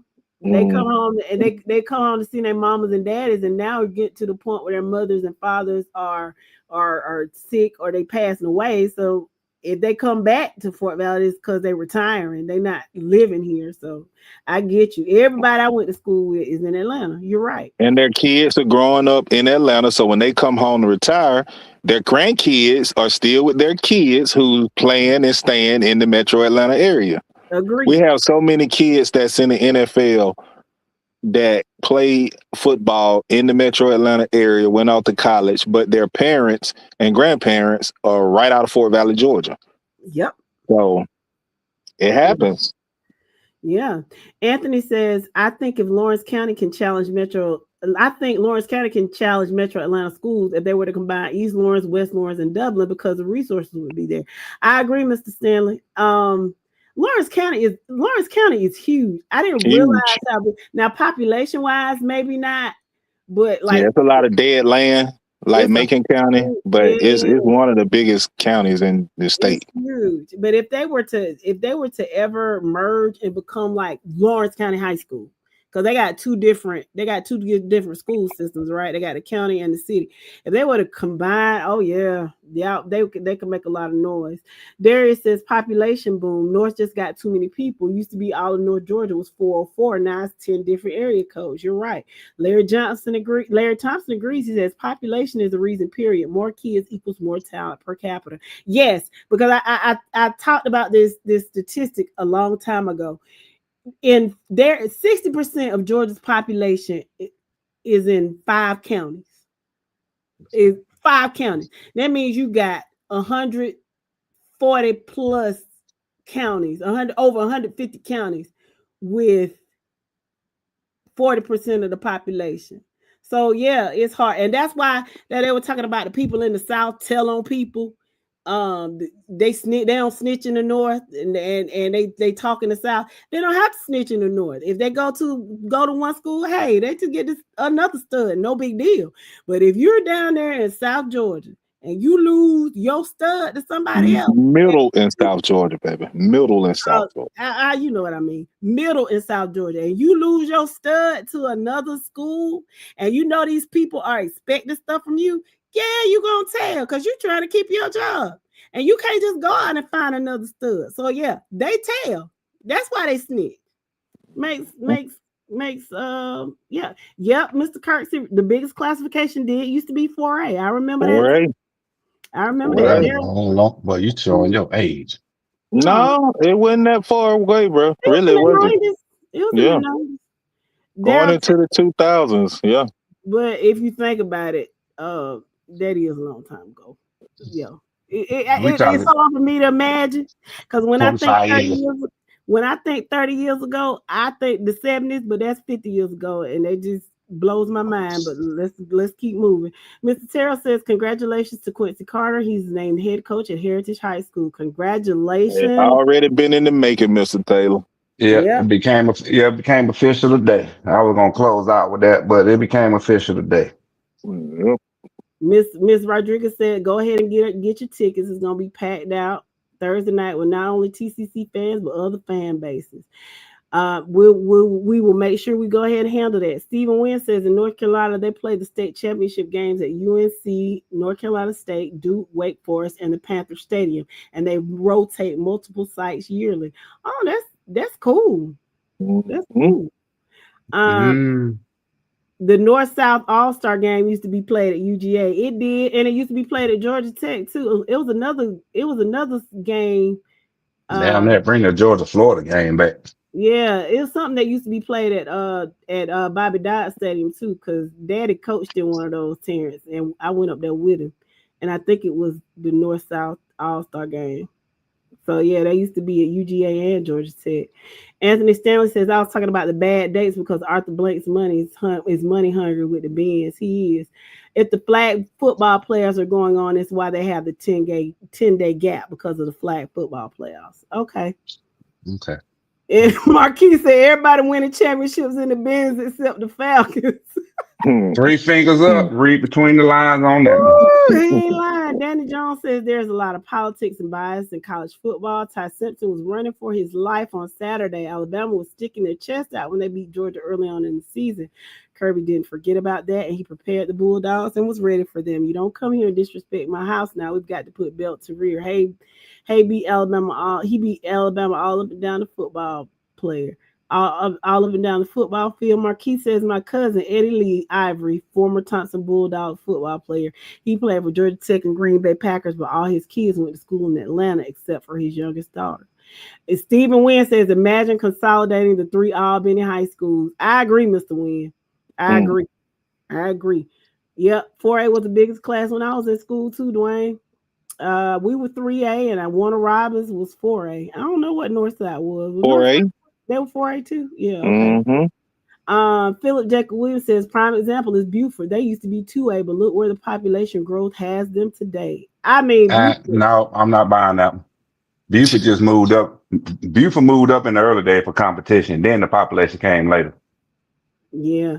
Larry Thompson says you can move 1 mile from Cobb to Fulton from Forsyth to Fulton or from Cherokee to Fulton in North Atlanta and be zoned for the school you want to attend. This is not the way it is in South Georgia, as folks have to up and move many miles, get new jobs, etc.